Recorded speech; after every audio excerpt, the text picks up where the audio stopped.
Welcome, ladies and gentlemen, to a new episode of the X Button, Season 5, Episode 4. I'm your host, Alejandro, and in his second appearance as co-host... Solo co-host. Yes. Hi, everyone. Joe, Yeah. Don, nice to see you all. Thanks for listening. One day you'll get like a more kind of like quicker kind of like intro, like deciding is it Joe or Don. We'll get there. How you doing, Joe? I was saying you, Don. I get confused. I just Alex, you can don't call know. me anything you want. It really doesn't matter. I had a coworker one time call me Mustachio when I just had a mustache. I had another coworker come up to me and say, "Does it bother you that he calls you Mustachio?" And I said, "You can call me stupid fathead for all I care. It doesn't matter to me what you call me." I'm gonna keep those names in the pocket now. whatever you want, man. I'm doing. I'm doing okay. Yes, I'm fine. It's been a week. It's been an interesting, sad week in some ways. Oh yes. But hey, at least that's why I like doing this show, because it's our time to escape a little bit, to see if we can find some fun in the midst of plane crashes and just the world just being harsher and harsher. But we don't need to keep talking about any of that, because this is the X Bottom Podcast, our gaming podcast that posts every Fridays from 10 a.m. onwards, God willing. Available on the YouTube channel Escape Gaming, as well as most audio services around the world. Apple Podcasts, Spotify, and the like. You can find links in the RSS feed at tinyurl.com/Escape Gaming. If you enjoy our show, give us a like and subscribe. So, this time, because I actually have a lot of things to say about games, I'm gonna let you go first with a few, because it's the opposite from last week. This time, it is.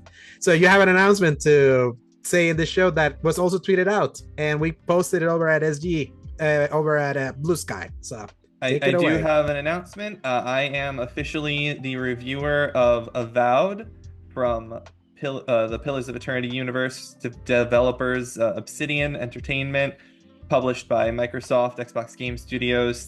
We got the code from Obsidian and of the Avowed people, and from Xbox, so thanks to them for the code. We appreciate it. I'll be writing the review for Seasoned Gaming on the website there.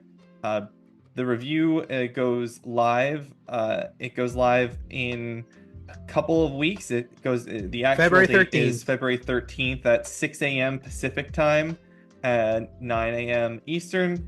So yeah, I'm excited. I have not started playing it yet, so I literally can't say anything else. This is not embargo to say that I spent like, I don't know, an hour and a half yesterday getting a PlayStation controller to work on a PC, because I'm a PlayStation gamer, and I will not be playing Avowed on an Xbox controller. I will use this extra DualSense that I have lying around here, and I got it working mostly. I just need to get a cable to plug it in fully. And, that would be a bigger heresy a few years back, but we're in the era of this is an Xbox and they like doing everything, and they now actually support those controllers, so it's not too heretic. This game does not support this controller, just so we're clear. I had to use DS4 Windows and go through the driver installation and the whole rigmarole to get around to get it to work. It's not going to support it. If you look on Steam, the Steam page for it, it says very clearly Xbox controller is the only one on there. So I will be playing it with the workaround to get it to run with not the emulation, the spoofed controller system with DS4 Windows. I've used it before. I just hadn't used it on this computer, and I had to get it reset up and everything, that was a journey. And so I will be playing that. Probably as soon as we're done recording, I'm gonna jump on in, and that'll be really exciting. I am a huge fan of the Pillars universe. Pillars is fascinating. It is such an interesting world. Without spoiling anything of the games, because you should go and play them. Even play one. One is old, but it doesn't feel old, because two feels like one. They feel pretty much the same because they're CRPGs. Pillars of Eternity is a CRPG. And essentially, this world is really cool because the wheel exists. And the wheel is the cycle of reincarnation and rebirth that all souls go through. And you play as the Watcher of Cadnua in these first two games. And I'm not going to tell you about the story, but that's your character. And you are a Watcher. And you can see souls of other people. Yeah, I'm just hoping that Avowed works as standalone. That's my hope, because I think it will. Because requiring anyone to play two other games that are in a completely different style, like tough luck. That'll be tough to convince. And Yeah. after my experience with Grand Blue Fantasy last year of knowing of jumping into story that needed to uh, consider like a different kind of game to understand where the story was, and them not doing a good job at setting you up. I Yeah, hope they had a that's good yeah. in-universe codex thing for that. That was, but I do see your point there for sure. No, I It was bare again, minimum. It was like a bare minimum kind of like a solution that they yeah, did that I didn't think that I didn't feel was quite enough to make yeah, that story work for me as I wanted it to. So I'm hoping, knowing that it's Obsidian, that they're actual storytellers, that they at least know how people are gonna approach about. And yeah. guess when that review goes live, Joe? What day in the week? Oh, our podcast day. Yes, Yes. Thursday. Yes, So on so on recording thir- day. yeah, so on Thursday, February 13th, you'll be able to talk all about it I will. at the same time that the review goes live. So I'll be very excited for that. Yeah, So I'm excited too. I really love, like I said, I love this universe. I share your concern to some extent about being able to jump in. I haven't played, so I can't say whether or not they do a good job. I think they'll do a fine job because it is set in the Living Lands, which is not anywhere that you've ever been in the mhm, Pillars universe before. And uh it's a, a well developed universe, so that I think that even though it is a direct sequel, it is actually a direct sequel to Deadfire, Pillars of Eternity 2 Deadfire in some mhm, ways, because what's happening is the result of what happened in that game. Even with that having been the case, I do think that the overhaul of the gameplay style is going to be sufficient. mhm, I wonder if they have one of those codex style, because I think one of the most interesting things to come out of the last few years was the active time lore from mhm. 16, Final Oh Fantasy yeah. 16. That was really cool. And I think that most games should have that in there. And a lot more games are having similar things to it, kind of like Grand Blue had a Mhm. similar Yeah, system. that's what's so funny. Like Grand Blue had active time, like an active time lore. It's just Yeah. like the actual detail of their actual codex wasn't as detailed as Yeah. It was very like light. other Yeah. games, including a recent one that I'm gonna talk about a little later. But Yeah, Metaphor also had a similar style thing. You mhm, couldn't do it actively. You had to like wait until your cutscene was over. But yeah, so we'll mhm, see. We'll see what happens. I really, really am excited to play, and I'm even more excited to talk about it with people because I think that Pillars is a universe that doesn't get enough love mhm. than as much as it should. And this is coming from a guy who literally didn't play CRPGs other than Dragon Age Origins until I played Pillars of Eternity. I would never have played a CRPG, but I just heard so many good things about it that I was like, I got to give this a shot, and I loved it. I played it, and I actually just played Pillars of Eternity 2 Deadfire last Mhm. year. I had not played it before because there was just so many things to play, but I made time for it, anticipating Avowed's release. And I played it in July of last year, and that was a great experience. So yeah, so that's what I've been playing, even though I haven't really been playing it Exactly. yet. Yeah. And And you then got just your weekly check-in with Genshin Impact, where we got the Lantern, right, which is the Lunar New Year event. What's so yeah, special about it? it's so Lantern Rite is their big event every year. It's probably their most in-depth event that they do, and it's the one that they put the most money into, like making pretty cutscenes, where normally they have like the in-engine cinematics and all that stuff. This one they have fully animated, like legitimate cutscenes, and they're always incredible.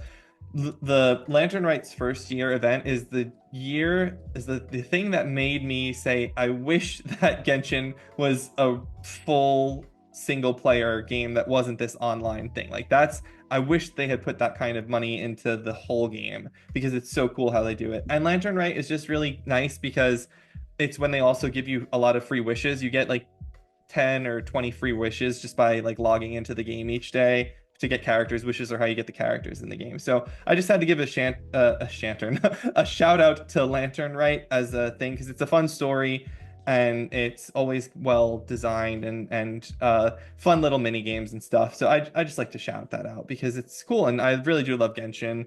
And I think that it should get the love from people because it is really, really well made. One day I'll be there.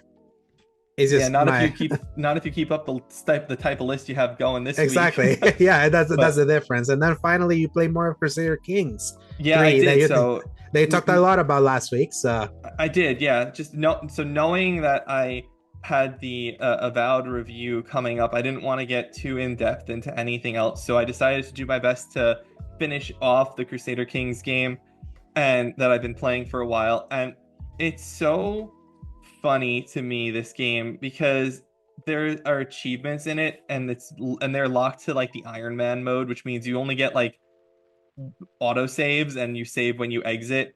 And so I like to play that way because I like to get the achievements in it, but you can like mess around with it by hard crashing your game with the taskbar and whatnot. So I like to do these stupid things in the game that I would get achievements for and then just hard crash before I auto save and lose whatever thing I did. So I'm almost there having world domination in this game, which has been really fun. I never did a world domination Crusader Kings 3 before. It's never happened. I'll get there at some point when I'm done with the Avowed thing. It's so fun to live this world and have this story and that you make yourself. It is truly an RPG in a way that a lot of games aren't RPGs, because of how much custom storytelling there is and how much fun deviation from history is out there and that you can make happen. And yeah, I don't have a ton to say on it. Like you said, I talked about it a lot last week, but I just wanted to say that I'm almost done conquering the world. There's one kingdom left that I have to take over. I'll take that over pretty easily because it's a tiny one compared to me. And then it's kind of just smooth sailing for the next 100 years or so in the game until I hit the end, which is also its own achievement. So I have to get to the end if I want the achievement. Stupid thing. Yes. But yeah, that's good. I love it. I love Crusader Kings. Alex, you should play Crusader Kings. Give it a shot. I'm debating. The thing is that there's just so much that I've been playing. So I can finally talk about Eternal Strands. We kind of cheekily mentioned it last week, but that was what I was reviewing last week. Even though the demo was available, and the demo, from what I saw, was like up until you fight the first beast, that where they kind of train you and you do the first Shadow of the Colossus style battle. Yeah. I could have technically said anything until then, kind of like I played the demo, but no, I was playing the game. So yeah, I put 30. I have to ask Alex, are the strands eternal? I guess so. Is it no? Is it the kind of name? Does it mean anything? Does this name mean anything? Because it's a really peculiar name. Right now that I'm really thinking about it, vaguely, it's not too. Yeah, it's kind of like when I really think about like what the game ends up being and what the name is. It's like kind of, sorta. Gosh, it's really because I knee deep into like 3 other 4 games, and I finished this like last Sunday. I'm trying just to remember that, but that's kind of like besides the point. So yeah, I beat Eternal Strands. We did a both written and video review. Shout out to Ray Tarara over at Season Gaming, that on Sunday night we were both together, like looking over the footage and trying to nail that sucker down. And he did such a phenomenal job at lining up so much of my written review into the footage that I captured. And I'm glad that this time, the last time I reviewed a game, my console died, because I was going to do a video review for Dragon Quest 3 and it couldn't happen at that point. So this time, like, this review kind of like went super smoothly. So you can go read and watch my review over at the Season Gaming YouTube channel or at the Season Gaming website. I gave it an 8. I thought it was pretty great. Like overall, I felt early on it had problems with onboarding. It's definitely like it's definitely like a hodgepodge of taking ideas of the latest Zelda game, Shadow of the Colossus, and Monster Hunter, and the way it presented initially, it was kind of like a little inelegant in giving me an idea that all this like different gameplay styles could like merge together into something that actually worked and felt cohesive. Especially when early on I felt the combat was very stiff. It was a little complicated to kind of like manage the magic that you had at the time, which was very limited, and the combat that you had was actually really bad, because it's so stiff and so limited that if you were someone that was going to play this game and just focus on just trying to slash into enemies, I was like, you're going to have a tough time with this game, because like the real magic of the Eternal Strands is kind of like how they were selling it. You are a magician, you're a weaver, like the magicians are called weavers here, and when you're able to use your magic to manipulate almost everything that can be manipulated in your environment, from rocks and even enemies thrown into each other, that's when kind of like the gameplay started to click more outside what I really wanted out of Eternal Strands, which was the big selling point for me was, we're going to try to do Shadow of the Colossus. That is something that I've been searching since I played Shadow of the Colossus all the way back in 2005.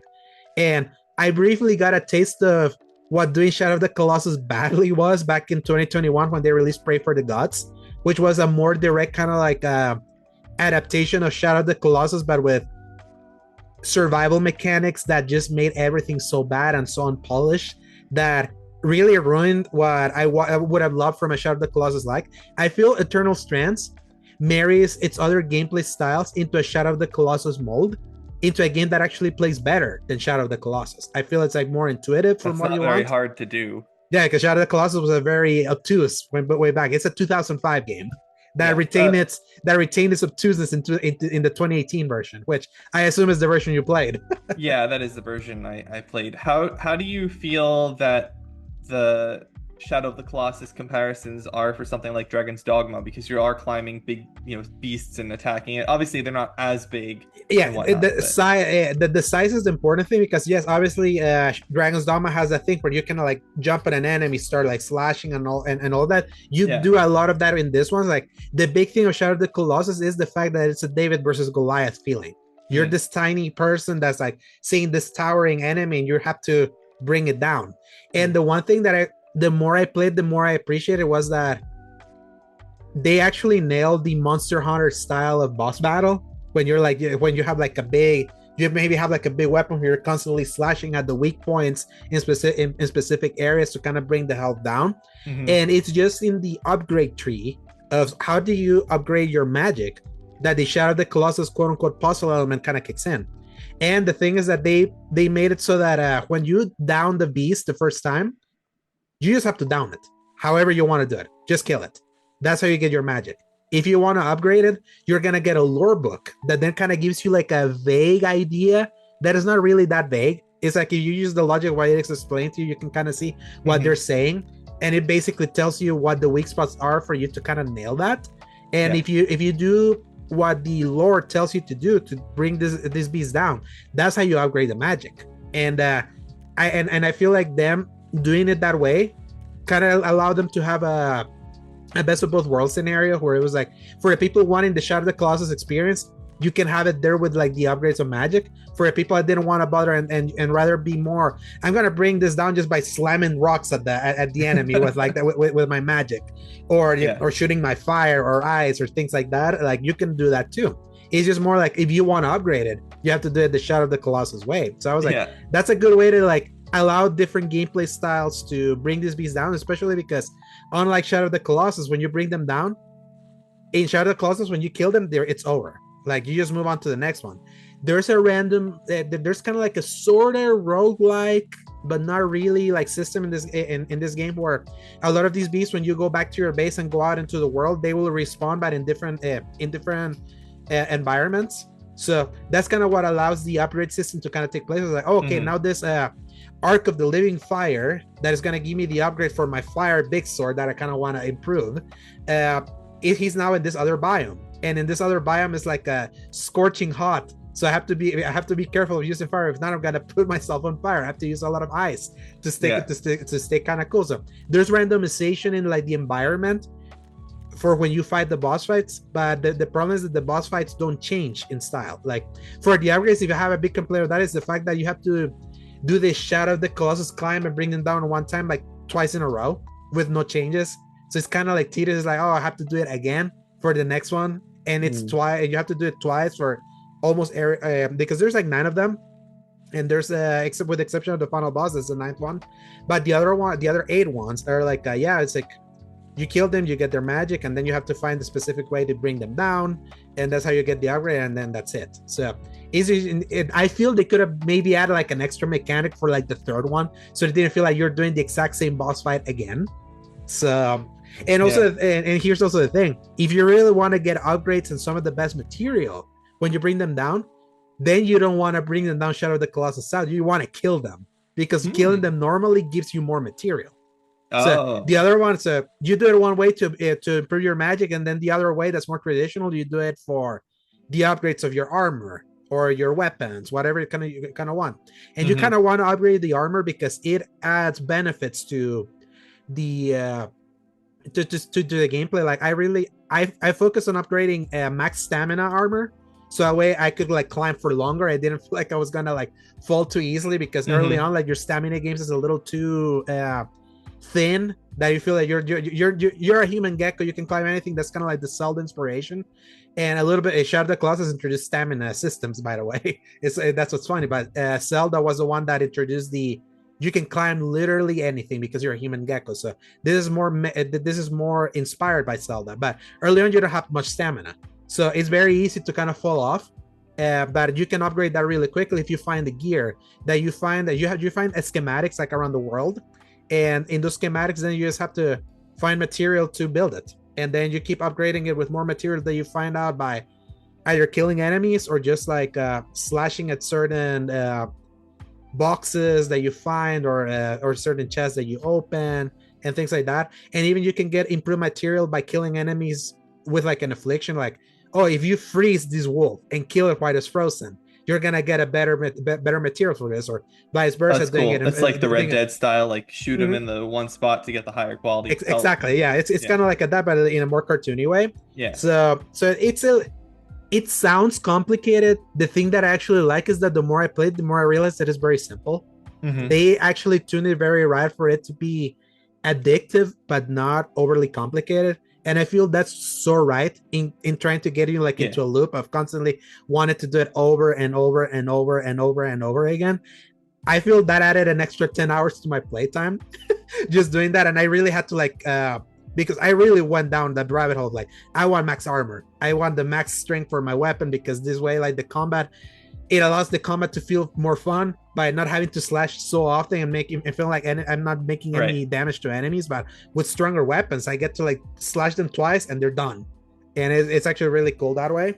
So are there other enemies besides the big Yes. bosses? Oh yeah, there's many Okay. enemies you find around, like there's like Cool. tiny versions of the boss fights of the boss enemies. So like they're kind of like robot looking like armors that you fight. And so sometimes they are like range enemies that you can actually like parry their arrow and send them immediately like back to the enemy. Sometimes if one hit kills them, it's very satisfying when you nail that. There's wolves, there's little animals that you fight, things like that. So cool. So do it's you ever mm-hmm. do you feel as though you miss the idea of having an extra person or making it a co-op kind of game? Because you compared it a lot to the Monster Hunter, and a lot of the fun of Monster Hunter comes from having the like friend group and all that. It doesn't sound like it's necessary because Monster Hunter is hard. Monster Hunter is really hard by yourself. It doesn't sound like it was that hard, but would it have added an extra element or been fun? I would have. The fact that I didn't think about it is the fact that they tuned it just right for solo play. I feel like when you're bringing it up, because obviously like so many of the monsters in Monster Hunter can be so overly like bulky in health, and I could have imagined a point of just keep slashing me. Like, I wouldn't mind if you could have another person here helping you out. But I feel they tuned in damage numbers and the way they designed it in a way that works for solo play. It basically, if you want like a Monster Hunter style game for solo players, I feel this works. Like, cool. Especially like when, from what we know of Monster Hunter Wilds, they're gonna push heavily the multiplayer side of things this time. Yeah, I mean, they always do. That's kind of just what Monster Hunter is all about, is that co-op. Yes, but I feel it's pushing even stronger with kind of like the more seamless like nature of everyone kind of joining in a lobby and things like that tells me the intent of what they want for that game. So this is the more simplified like solo man Monster Hunter style that also appeals to the Shadow of the Colossus guy and anyone that like the latest Zelda games, like use the physics manipulation. It's like the physics engine of this game is actually pretty nice. Like, I really love, one of my favorite things that I love with the physics, that eventually like one of the first magic you get is kind of like a kinetic like bomb that encloses anything. You can jump on that bomb, blow it, and then you just jump up and you can immediately fall damage. A little bit, yeah. If it's too high, there's a little bit full damage. But did you ever die from falling? No. Okay. Yeah. So there's no I died over other things. 1.0 Geralt drops from a staircase and breaks both his legs and needs a wheelchair. Yeah, thank God no. You at least close to a third of your health, like at least from like you would lose enough health if it was like too tall a drop. But the bosses are big enough, but they're not ginormously big for like fall damage to really kill you. Though there's a hard difficulty. I don't know if maybe like in a harder difficulty falling, like having that kind of fall would like down you. I haven't checked on that. I played it on normal, but I would say like it's more smartly designed that it initially seemed. It went from like, okay, this feels messy to, oh no, there's like more. The different elements of this game feel like more thought out than I would have expected, because it could have been like lesser than the sum of its parts, or some parts would be stronger than others. I feel like the entire parts altogether, when you look at it at all of it holistically, works better than I would have even wanted, especially for a team's first game. Yeah. For a team that's like, this is an Yeah. indie team, like for all terms and purposes. Even though originally they were gonna be like on their private division, they were gonna have more funding than they ended up doing. And I do feel that you can smell a little bit of where the budget they used to have kind of went out when they went to self-publishing. I said it in my review. I feel like I just one hope of they the did enough to like keep publishing, to keep going. exactly, But yeah. So I feel like, for example, like where the game, like I found more fault in the game is in the way they do their storytelling, because it varies from Princess Mononoke anime style cutscenes to in-game model 3D cutscenes to then just being still image conversations. That reminds me of last year's Prince of Persia: The Lost Crown. And I wouldn't have minded if they had stuck with one style at least, but it's the fact that, for example, when you're in the base, you start a conversation, fades to black. You see the camera zoom into the 3D models, fades to black again, and then it starts with the kind of like static images of the art of the characters and conversations and all that. The writing, I would say, is pretty good. Like, dare I say, I was say you will like the writing of this game better than Dragon Age Veilguard, which makes sense considering like who's the director of this. I feel the storytelling of this game gives me an air of old Bioware. It's very there's like plenty of world building of what the meta basis is, like the Enclave, which is kind of like an old order of magicians that used to live in prosperity before like a big cataclysmic event, like barred magic from continuing being used and things like that. There's like plenty is of there any like base upgrading? Like, do you upgrade the oh Enclave yeah, and all that? Cool. base upgrading is kind of like a lot where a lot of the gameplay loop kind of like Oh, resides. fun. Okay. Yeah, I So watched your review. It was really good.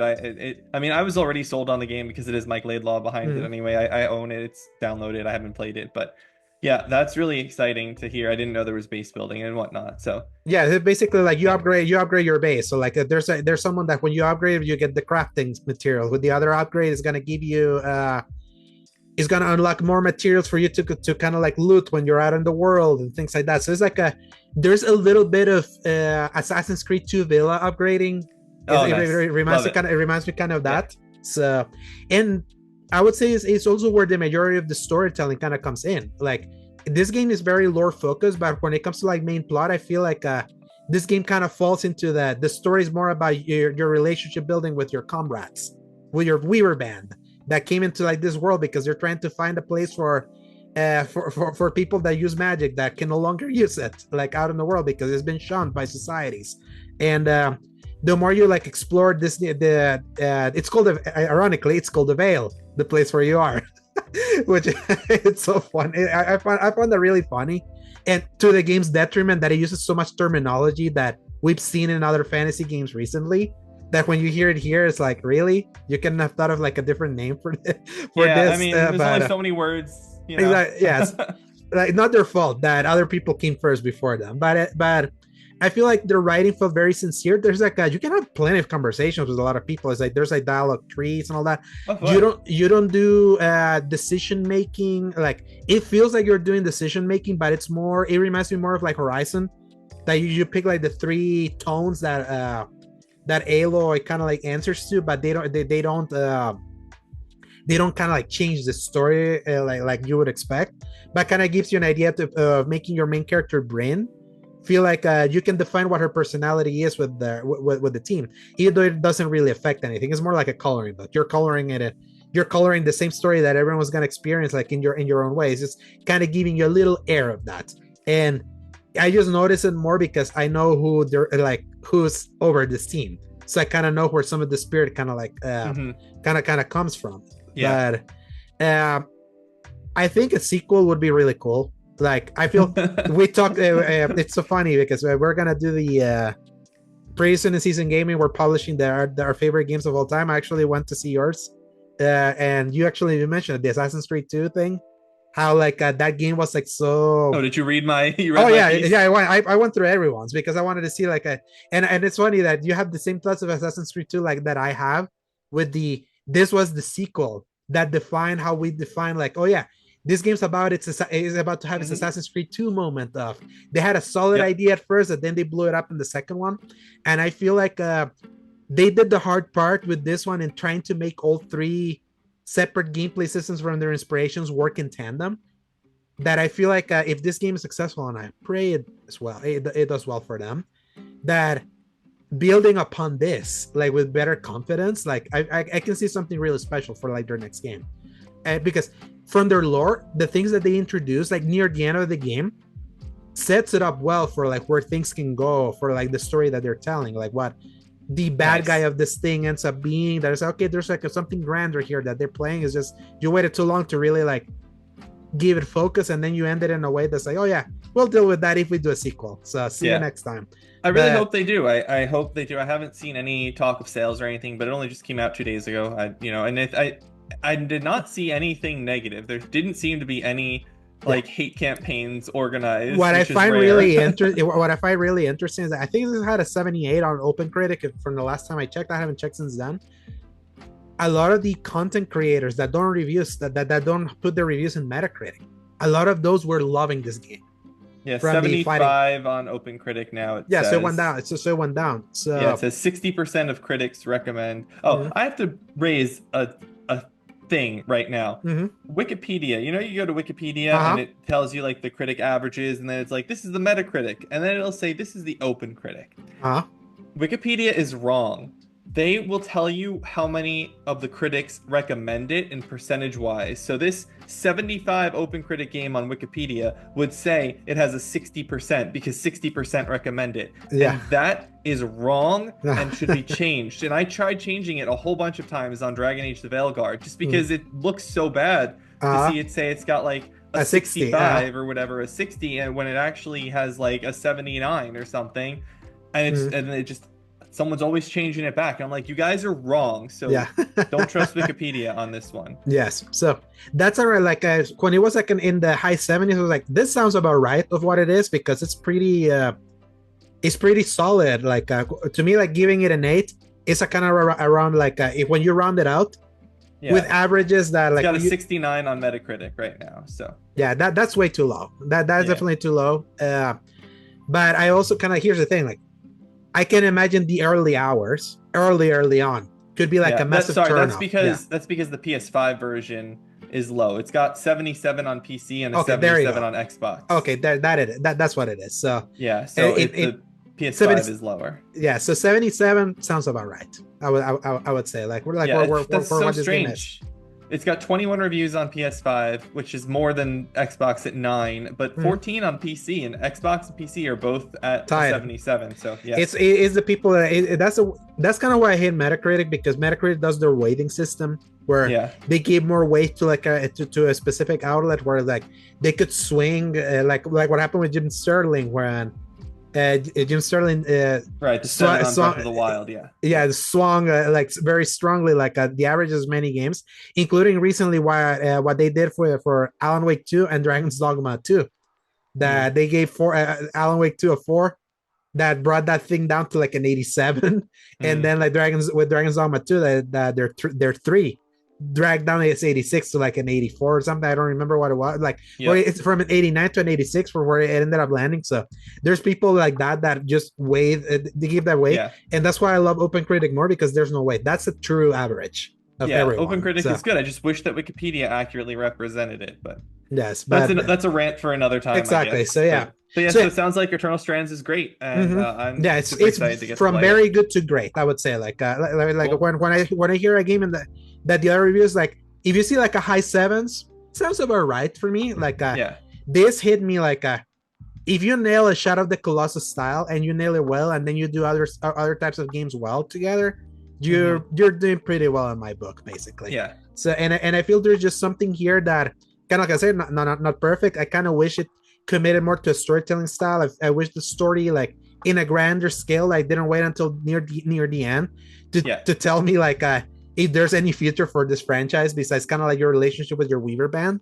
This definitely feels very prologue-ish. It's kind of like a prologue for something greater. But it's only $40. So yes, and on Game Pass too. So that'll be interesting to see, kind of like in their success metric, what it Yeah. does, like what it does Yep. by releasing on Game Pass. I'm hoping that that Xbox kind of like gave them a good sum of money that at least it can be like at Yeah. least in flat, and Hmm. that it sells well on PC.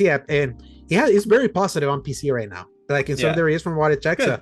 So there's a lot of people are really liking it, and that's the thing. New IP that it lands well. We need more of that. Hmm. So that's I'm rooting for Eternal Yeah. Strands like as it goes. So Yeah. But and speaking of PC, you've been yes. playing something else on PC. Yes, I've been playing more Final Fantasy VII Rebirth on PC, and No, I don't believe it. yes, and why I did that is because this is actually gonna go live probably tomorrow, if I'm not mistaken. Or at Season Gaming, we're doing our own version of Digital Foundry, basically, or like the more layman version, where Hmm. Peter, a fellow colleague of ours, like he took it upon himself to be like, hey, I kind of want to try a more layman approach to a tech analysis for a game, and I was like, hey, I'm gonna be buying the PC version because it was cheap, and I have a Pro, so I would love to kind of give my 2 cents from like what the game was technically, and also I had a 3060 Ti. And when I looked at the specs, I was like, okay, I kind of hit the recommended specs, and with my GPU is just slightly above from what they recommend, which was a 2070. So I have a 3060. So I was like, okay, so I'm kind of like in the middle. I could give my perspective for the middle range, which realistically is for a lot of people, based on kind of like what Steve told me, like in a recent survey, a lot of people are still in the 30s, in the 30 series. Majority of people are not in the high end. So I was like, I could provide kind of like a perspective of what it would be like the more layman, more common specs for this game, and see what my experience is like compared to console. And I've actually been doing like a double playthrough, like both on PS5 Pro and on PC. I'm at chapter 4 You're an in both insane versions. person. Yes, just to kind of compare. And I will say, gun to my head, if you tell me where would I prefer playing this game, I would say I would prefer playing it on the Pro. And why is that? Is because yes, the PC version with DLSS can look sharper and slightly more consistent than the Pro's PSSR. Lighting in specific places looks slightly better on PC. Unfortunately, this is an Unreal Engine game. Stutters, PC stutters. Yep. Yep. That's So right. Stuttergate, it's all over the place. And the thing is that coming from console land, I don't mind slowdown too much because I'm used to that. In fact, like Eternal Strands had suffered slowdown. The thing is that there's slowdown and there's stutters. And stutters, you can feel them harder. And because I'm also playing on the Pro, that game never stutters on the Pro. It feels really smooth in the performance mode. And in visual quality settings, besides slightly more popping on the Pro compared to the PC version, I was like, I'd rather have better performance and without the hassle of I'm connecting my controller. Oh, it's not detecting. I have to reconnect it. And some of the settings, the setting it's not running well right now. Something happened with the shader compilations. I'm restarting it. Oh, it's running well now. So it's like it has enough of the things that remind me why I'm not a PC gamer. Yeah, It there's reminds me simplicity in being a console gamer. And I exactly, mean, yeah, I have a gaming rig, but I still generally play on the console because it is usually simpler and exactly. it So looks great. yeah, and I feel like when I really look at it holistically, that this computer that I'm playing it on cost me around, well, it cost my brother $2,100 back then in 2021. I don't know how much it would cost building this exact same PC nowadays with those specs. I would have to look It can specifically. honestly be more expensive because a lot of the times parts go out of availability and then they And get more expensive. yes, So exactly. you never know. So when I considered that, and then the PS5 Pro was $700, like I feel like the PS5 Pro for that price punches above its weight to give a mostly similar look as the PC version running on its medium specs. And if you only have a PC and want to play the game, it's still pretty solid. It's still River. River's one of my favorite games ever. So that's so it's like I have not like in my own psychosis. I'm not. Psychosis is a good word, buddy. Yes, like I have not minded having a double playthrough going of both, like because I didn't play the PS5 Pro version because I did all of my playthrough on the base PS5, and the Pro was a lot more like, oh yeah, let me see, oh yeah, this looks sharper, cool. Maybe one day I'll revisit it again, and they give me the And that opportunity to day do is it. Yes, today. and that day is today right now. But I would say like, yeah, it's like it's a mixed bag. What it's been for my PC, like you will be able to read Peter's impressions and also Steve's impressions. He has a 4070, Peter has a 4090, so you get the highest of high end experience. What he thought, and then you'll get kind of like the closer to the high end with the 4070. But if you play Rebirth on a base PS5 and play it in performance mode, and you're like, this looks too blurry on performance mode, I would like for this game to look better. Gun to my head, I would say, yeah, the Pro would be the better option there, because it's like unless, because yes, it will look similarly slightly better on the PC, but you'll suffer more stutters. So trade it. Like, do you want better graphics even though you're going to be suffering some slowdowns and inconsistencies on the PC version? Right. Or do you want like the smoothness? Just plug in this new console and play this. Yeah, there's always trade-offs like exactly. that. So that'll be the trade-off. Like from a middle range, like even Digital Foundry's Oliver McKenzie, he said it today. Like when someone when posted a video, he's like, if you're in a low or mid range, go with the Pro. He was like, if that's what you have, I recommend the Pro better for like the more consistent experience. But if you have the money to go for high end, absolutely play it on PC. And sometimes people just like the environment, trophies exist, they're cool too. I've been like contemplating getting the 61 achievements for the Steam version, but that's taking Psychosis to a different level, and they would be better if there were not other many games. I would have to call the El Salvador and men in white coats and have them commit you. Yes, but which is funny enough, like my other playthrough on the Pro, I did it on an alternate account, so I'm getting trophies there too. So yeah, I just like that's how much I like Rebirth, people. I still haven't gotten bored of it. That would be like close to 400 hours at this point, like it's true 400 hours. Yeah. So but what I'm curious about is whether you've gotten bored of your next title, which is notoriously repetitive to some people. Yes, it's funny you mentioned it, because like I did continue playing Dynasty Warriors Origins. However, because last week when we did the Xbox Developer Direct, they shadow dropped Ninja Gaiden 2.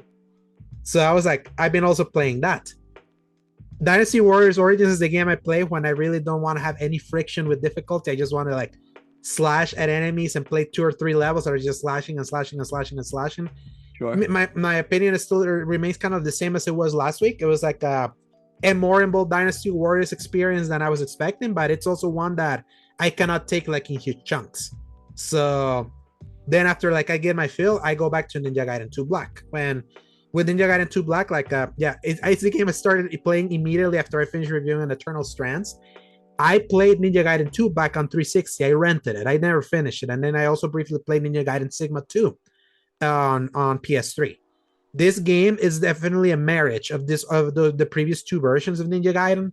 And what it does is that it marries the simplicity that they added with Ninja Gaiden Sigma 2. And then they added the ridiculous gore of the original version of Ninja Gaiden 2. That game, it's a bloody good time. You can fight 4 enemies, and as soon as you kill them, there's gonna be blood all over. It's just so cartoonishly violent in a way that I'm like, I miss this. I feel weird. We've gotten to the point where people have gotten too shy of making super violent stuff because of political correctness or whatever, but like, or if you do super violent, it has to be like the seriousness of The Last of Us, or look at how gory about it. Like, look how heavy the violence is. Yeah. I look at like, to me, like the violence was Ninja Gaiden 2 is like Doom. Like the recent Doom games is just like it's so over the top cartoonish violence that is like, gosh, it feels good to have this kind of game back. And more importantly, like, damn IGN that stole my idea, because I was actually going to write an editorial about this, kind of like, gosh, this feels like a nice antidote to the Souls-like epidemic. Yes, it's an epidemic, because every freaking action game feels like it's a Souls-like. Oh, the first Berserker Kazan is a Souls-like. Like, oh, look, Stellar Blade. Yes, tries to be a middle spot between Souls-like and Bayonetta and things like that. But where are our pure action games? That's one of the reasons why I love Final Fantasy 16 so much, because it's like, oh, it's Devil May Cry. This is what this was. Devil May Cry has been dormant since 2019. Yes, they re-released it at the launch of the PS5, but we haven't gotten this kind of pure character action-based games that used to be so prevalent before the pendulum swung all the way to the Elden Rings, to the Souls style, which, by the way, I do like me some Souls games. But I've also reached that point where I feel like it's crossed the point where now I can say, oh, that's soul slop, and I don't care saying that, like It's a good one. I like it. because it's like it's just so it's just a style that's been so overused, and I feel for things to be holy and for things to be perfectly balanced, like Thanos used to say, we need more from the other side.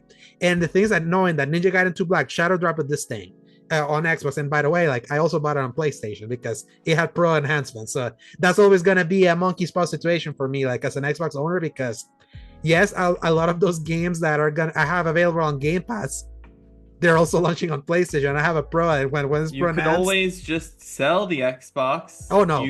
Let me finish.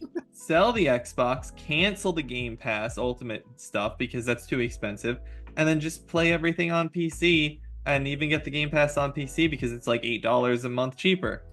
I wouldn't, because my Xbox is technically more powerful than my PC. I'm sure it is, but if you wanted to be responsible. Yeah.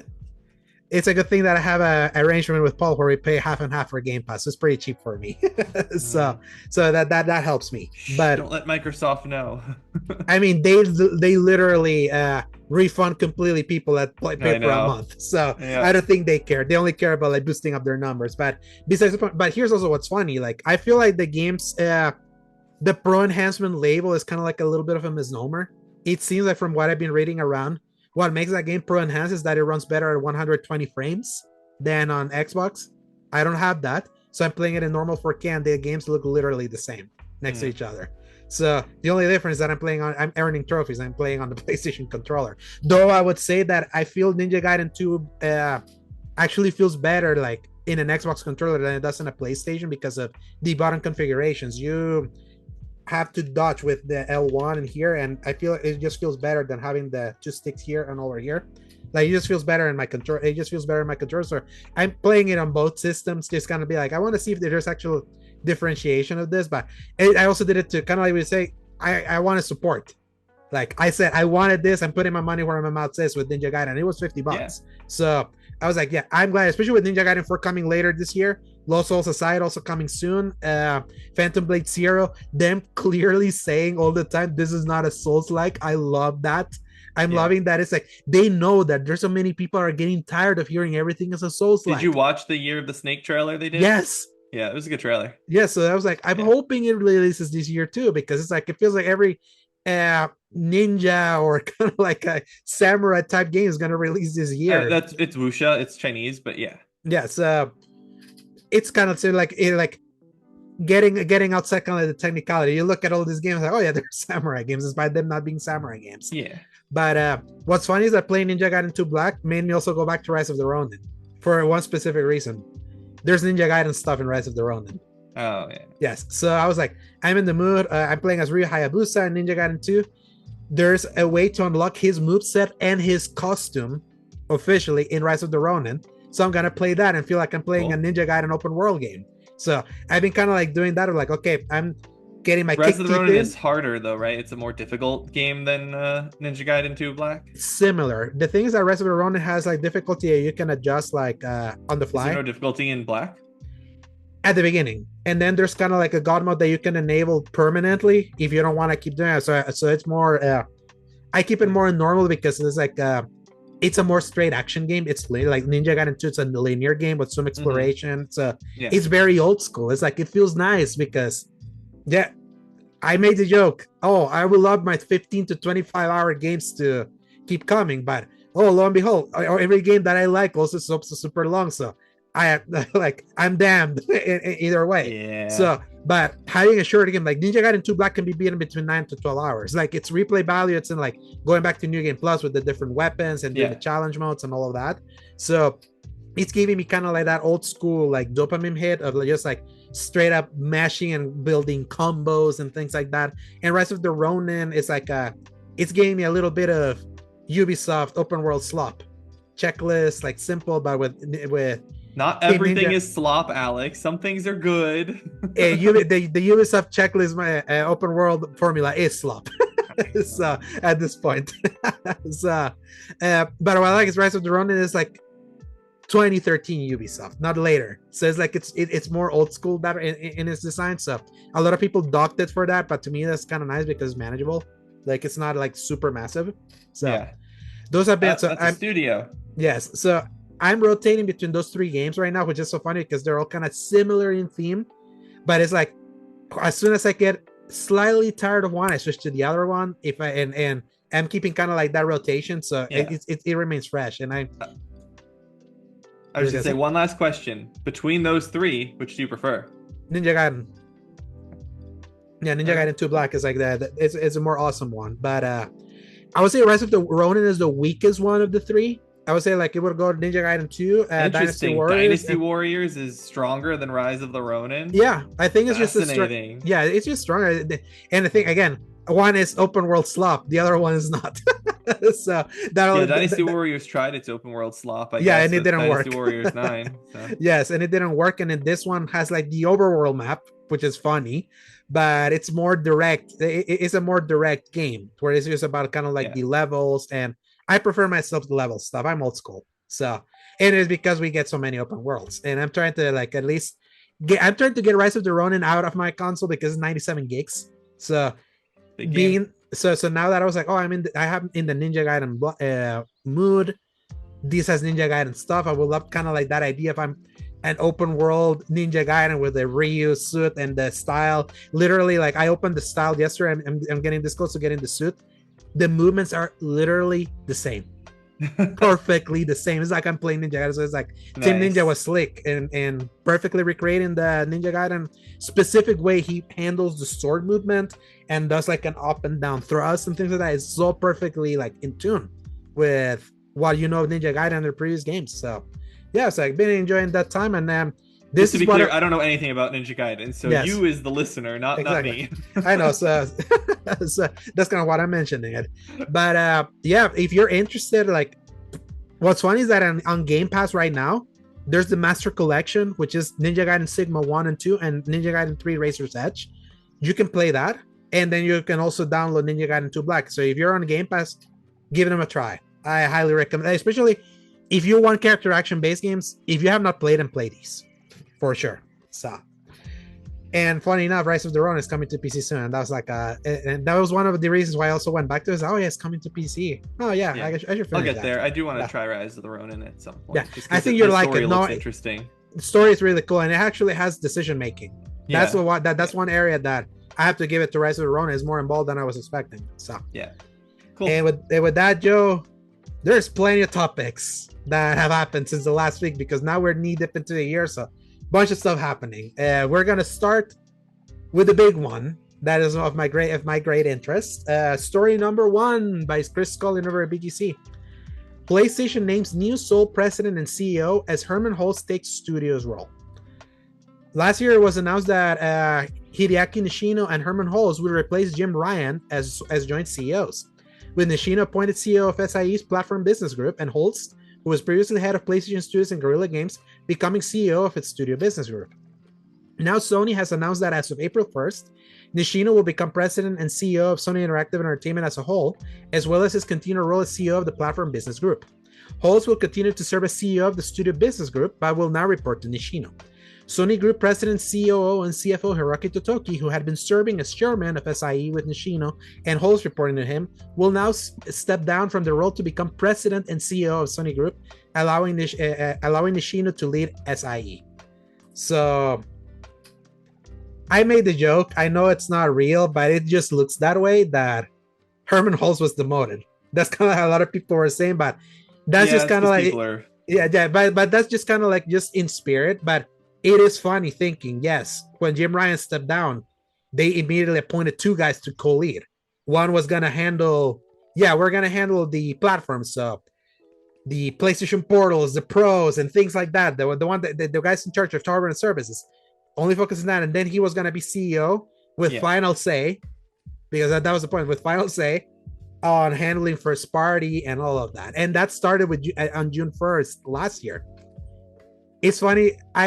I find it funny, just in my own delusion, but I think there's truth in this delusion. Also, it's like it is so funny that as soon as Hermen Hulst took over as CEO, the Concord thing happened, and that happened while he was overseeing. And I can imagine a scenario where that Concord disaster happened so like catastrophically, and you're seeing them right now like literally cleaning house with so many live service cancellations that you trace back. Oh yeah, when were these games greenlit? Oh, this happened under Jim Ryan while Herman Holtz was also overseeing first party, and he probably was the one that pitched to Jim Ryan for him to for Jim Ryan to give the go ahead. Yeah, we're gonna pursue this live service direction. Yeah. That then they probably saw Holtz and be like, you know what? Maybe because you're CEO, you need to answer to someone instead of having final say. We don't fully trust you, so Nishino is going to answer to you now. So. to some extent, they were responsible to Hiroki Totoki because chairman at that point, and but yeah, I can definitely see the decision to be like, okay, whatever this live service plan you people in leadership have made is a disaster here so far, aside from Helldivers 2. Yeah. And aside from that one, I can understand them being like, okay, so we're not gonna let you guys not have a boss. Like someone has to be a boss in here. And when you look at the live services and what's happened so far, if you're choosing between Nishino and Hulst, then yeah, you're gonna go with the guy who didn't presumably have responsibility for those things. Although the buck always is supposed to stop with the top end, and Jim Ryan is gone. Jim Ryan was the top end when all of those things would have been greenlit in the first place. Now, I don't know this because the video game industry is very secretive, but I'm very curious how a company like Sony or SIE itself makes a decision to go forward with a project, because not all decisions have to be made by the CEO of the entity. There could be studio heads that make the decisions. Maybe Ted Price, before he left, would have said, okay, we're going to do this Ratchet and Clank game. Did Ted Price need approval from Jim Ryan to approve the new Ratchet and Clank? I don't know. It's possible, but it's hard to imagine that every single decision has to go through the CEO level of person, because even in my own company, not every decision goes through our CEO. Like not every decision is made by the CEO for us. So I think a CEO could be just the one like just signs an approval, but he like entrusts the people beneath it to kind of like have a solid direction. But that's my point, is that not even so. In my company, granted, we're not a video game company, but we are a software company that I work for. We have projects and partnerships that we sign with people all the time that don't go to our CEO, because the leadership structure is designed in such a way that the people who manage our products have certain levels of authority to enter into relationships with other entities or make decisions to go forward with new product ideas or new product enhancements, things like that for our software. So I am just curious if it is that way in any other video game studio, or if Jim Ryan literally, as you said, signed off on all of these games with his signature. Yeah. And at that point, it's almost, what's the point of Herman Hulst as the CEO of the platforms at that point? There's the studios at that point. So anyway, my point here is just that I think that this decision is not super surprising. I don't think it's a bad decision. I don't think it's a good decision. I think that it's definitely we'll have to wait and see what happens, but they've definitely killed the vast majority of those fabled 12 12 live services. Right, yeah, the majority of the fabled 12 that Jim Ryan talked about for those years, most of those are dead, and they obviously still have some in development. You've got your Fair Games, and they continue Marathon. to do Marathon, but they continue to release the show every year, which can be a live service in some way, things like that. So in technicality, because they've always released a show game like every year. So so we'll see what happens with it. And I like Herman Hulst. He, Guerrilla and Horizon is one of my favorite franchises and favorite games of all time, the two of them, Zero Dawn and Forbidden West. So I hope that he leads the studios in a fashion realizing that, hey, we do a good thing with our single player games. Let's keep doing it. And the last thing I'll say is there is a high likelihood that the directive to go live service comes down from the top, and then at this point, Herman Hulst was given the directive, hey, go and make these live services. So even if Herman Hulst greenlit Yeah. or scouted out these live services and sent them up to Jim Ryan for approval, it Hmm. is a non-zero chance that the directive of live service games came from the top first and then went Hmm. down and then had to come back up. So Yeah. this is appropriately There's a reason why. responsible. We just don't know. Yeah. There's a reason there's someone new at the top too, because Hiroki Yeah. Totoki wasn't at the top. Nope. So I feel like I think what I find funny is that now that we know kind of like this power structure now, I feel this reasserts again Japan's dominance and kind of like in taking the decision making away from fully Western, if not American, kind of like perspectives. Yeah, I mean Because that's new. It hasn't been that way in a long since time. like 2016, in 2016 was when Sony really like headquartered itself, like made all the decision making and put like all its weight on the American side, which made sense because the PS4 exploded in America compared to the PS3 Yeah. that exploded more outside of like in worldwide, but in the PS3 era was it was getting its ass kicked by the 360. So and I feel that kind of like what also correlated with the fact that that was the generation where the American first party of Sony was kind of like reasserted its dominance. Those were the games that defined that platform more than Hmm. Japan. I feel like in the last 2 years, we have noticed in the Western development has really like exploded when it comes to how long those games take to make, how expensive they have become, Hmm. and Japan has reasserted like how quickly they can make games on budget and that are critically acclaimed and well received. Yeah. That I feel that I feel like Sony finally realized that you know what? Why are we like kind of like how I see it? It's like why are we giving the decision making to the people that are not from us here that are not like more fiscally kind of like responsible that they Hmm. wasted $400 million on Concord where they wasted $300 million on a Spider-Man sequel, where a lot of that money has to then also be paid on this stupid licensing from Disney, where a lot of our American studios are in fucking California. That costs too much to run a studio nowadays because everything's so damn expensive over there.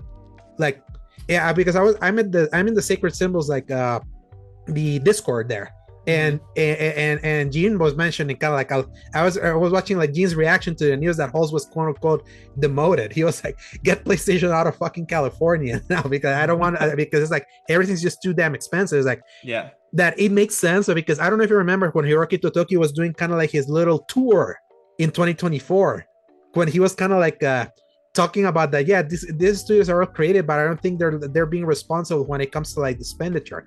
I feel like the Astrobot win that they got like just this past year probably opened their eyes because it's like that was a game made in Japan, 65 people, made in 3 years, made profit just with 1.5 million copies sold. The same Yeah. amount that would have been players in Dragon Age, which unfortunately with a 10-year development cycle couldn't even get close to like what would have been kind of like acceptable despite the cost restarts and all that. But you're just Hmm. thinking about it that way, be like, look what we could do here. Look what's happening in the Japanese scene and also including South Korea and all of that. Like, all these Yeah. opportunities. Why give all the weight to America? Like we're still gonna have those studios, but it feels like maybe this is the start for a more fiscally conservative Sony that is not gonna be spending unnecessary amount of money on Yeah. trivial stuff. I mean, I'm And just saying, but a yeah, really good way to save money is mm-hmm. to be a remote workforce and not Mm-hmm. have offices Yes, in in California. anywhere or anywhere. Just get rid of all your offices. Everyone Yes. should work remote all the time, 100%, if it's even slightly conceivable, in my Mm-hmm. opinion. And I say that as a remote worker, Mm-hmm. we are slowly removing ourselves from different Overhead. circumstances Mm-hmm. and the overhead of leases and things for places that we don't need because our workers can just do work from home and it Yeah. makes everybody happier and it makes everybody more productive. And even if there's a level of collaboration that is lost and it takes a little bit more time sometimes to get things done, you're still Mm-hmm. doing it in a way that is saving you money. You're spending more money in the time department, but you're saving vast amounts of money in the overhead. And Mm-hmm. then you know what? You can put some of that overhead money towards doing a corporate retreat somewhere, once a year. Like Mm-hmm. there are easy solutions Oh yeah. to that sort of a problem. And unfortunately, you have places like California that are so extremely expensive that Mm-hmm. even just keeping employees that live in that state becomes a costly endeavor because you have to pay them enough to live Mm-hmm. in the state that they're living in, and that's not cheap. That is not Exactly. cheap. Yeah. There's a reason why you look at the average salaries across the country of, across America, that each state has a totally different level of salary that's its average to live Mhm. a middle class life. And you see why so many people are moving more towards the Midwest because of Yeah, that. the Because Midwest is Mhm. not the coasts. It's not the coasts. Mhm. Even, the Midwest gets more expensive over time, like everything does, but you're still not on the level of a California or a New York Mhm. when you have your state income taxes and your taxes and your fee taxes and all these other things on top of it. It's Mhm. expensive. It is expensive to Yeah. live, and some places are much more expensive than others. And if you're gonna have studios physically located in that place, you're gonna spend more money. And if you're gonna have employees located in that place, even without physical studios, you're still gonna spend a higher sum of money than if you had people spread throughout lower income areas or lower cost areas. That's Mhm. just how it is. Exactly. So That's it for I'm me. really I'm just really curious with this restructure. Obviously, kind of like Holst is still kind of overseeing kind of like the studios and Yeah, he's still the CEO of the studios. Yeah. yes, it's just now that he obviously has to answer to someone else now, and I feel like now there may be a directive of like those cancellations must have not been cheap. Like I'm sorry, it's like those cancel that like the amount of cancellation they're having that's disastrous because that's like Sure is. you're literally kind of like seppuku the second half of your generation from a first party perspective, Yep. and because of that those were the bets you made, and you better hope that you can still kind of like wrangle like those second party kind of like exclusives that you Well, managed I that have carried you last year, because it's like for people that want like first party content it's gonna be really slim right now with all this reorganization, and the only way that I could even see any remote even something from a first party thing is if they do more like shorter experiences. Maybe that right. would, but that would be like, okay, we're gonna really now something that's gonna be like more like manageable that we can get out because we gotta get content out. Yeah, I mean, So I have some thoughts because I'm curious if the statement that was made a couple of weeks ago or a month ago now or so, somewhere in there, mhm. that uh, Ghost of Yote is coming out in 2025, and then Mhm. after that, they're never going to have a drought year of first party releases again, like, or Mhm. at least in the near future. I'm curious if that statement is made knowing these Uh, live service games cancellations were coming, because if that statement was made knowing that still to be the case, knowing that those were going to be going away, mhm. then they could very well have things that we don't know about, or Yeah, multiple teams. Some of these I studios are large, like yeah huge. I feel, and I'm worried about this because when that statement happened was before Holst took over and Nishino took over as CEOs. This was early 2024, so Concord was still happening. No, no, So no. This was recent. They recently said that this. happened last year. That happened. No, they literally was kind of like in the middle of the year of 2024. It wasn't Conquer had not happened when they mentioned the drought, because that's around the time where they said don't expect anything from franchises. Like don't expect like a first party from like established franchises until after April 2025. That happened in 2024. That was kind of like in reference prior to the state of play that revealed Concord and Astrobot showed up. So it was like, oh, Astrobot makes sense because it's not like a major franchise sequel. So this was in 2024. No, no, no, I no, no, no. remember that. 3 months ago, 3 months ago, Sony Interactive chairman Hiroki Totoki, we plan to continue releasing major single-player game titles every year from next fiscal year onward. Meaning next fiscal year begins April 1st, 2025. Mm-hmm. And that was made 3 months ago. That was a 3 month ago statement. Hmm. I remember reading it much earlier. There were two. I remember Yeah. what you're talking Mm-hmm. about as well, but this was in November. This was a Oh. statement in November here. This is an article from Tech Radar. Sony plans to release, quote, major single-player games every year with Ghost of Yote and Death Stranding 2 starting in 2025, Mm-hmm. is what it says. And it says that, as reported by IGN, Sony Finance and IR head, excuse me, Yeah, I remember. Hayawaka, Yeah, you know what? Hayakawa, I sorry. remember now why. Because this was the financial report that happened after Concord. Because it was kind of like they were trying to kind of like sweep under the rug what happened with Concord. I remember that. So it's just goes to Jote and the Strand, and the Strand is not even first party. So that's Right. gonna be that's gonna be the key, because it's like from first party. I feel it's just Jote, the Stranding, and Naughty Dog right now. because like we still don't know like what's happening over at Sony Santa Monica. Gorilla is still like they're gonna do like the Horizon multiplayer. That's what was reported by Schreier. That was like in that the third game was still like ways out because of that multiplayer game. Yeah, And it says Hayakawa says that the studio business expects sales and profits to decline in the second half when compared to the first half. He said, however, we are making steady progress in development of new titles and improving our live service game process. Starting with Ghost of Yote, which is a sequel to the smash hit Ghost of Tsushima, we plan to continue releasing major single-player game titles every year from the next fiscal year onwards. So that is a statement made to investors during a financial call. So in November. In November. So if that is the case, then they can't have been lying about it. I just don't know if they accounted for the live service cancellations in there, because live service doesn't necessarily mean multiplayer, of course. Yeah, so, but anyway. but then at the same time was like when you look at the first party studios, like what they had, and when we heard what was canceled, when you hear like what would have been the ones that would have been up, like from what was coming up, like them taking up Bluepoint and Band that's taking a lot out of the board.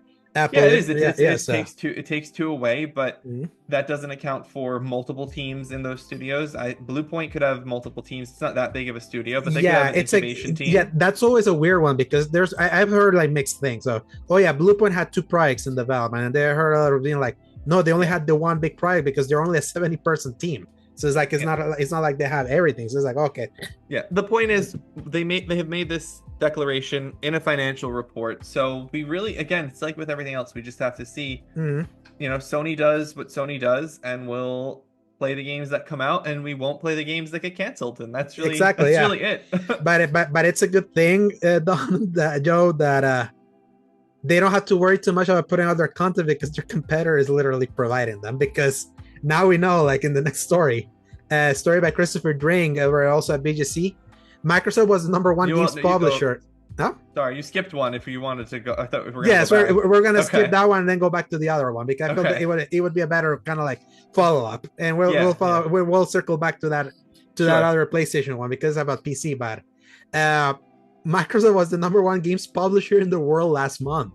So like nearly $0.5 billion was spent on Xbox games across Steam, PlayStation, and Xbox in December.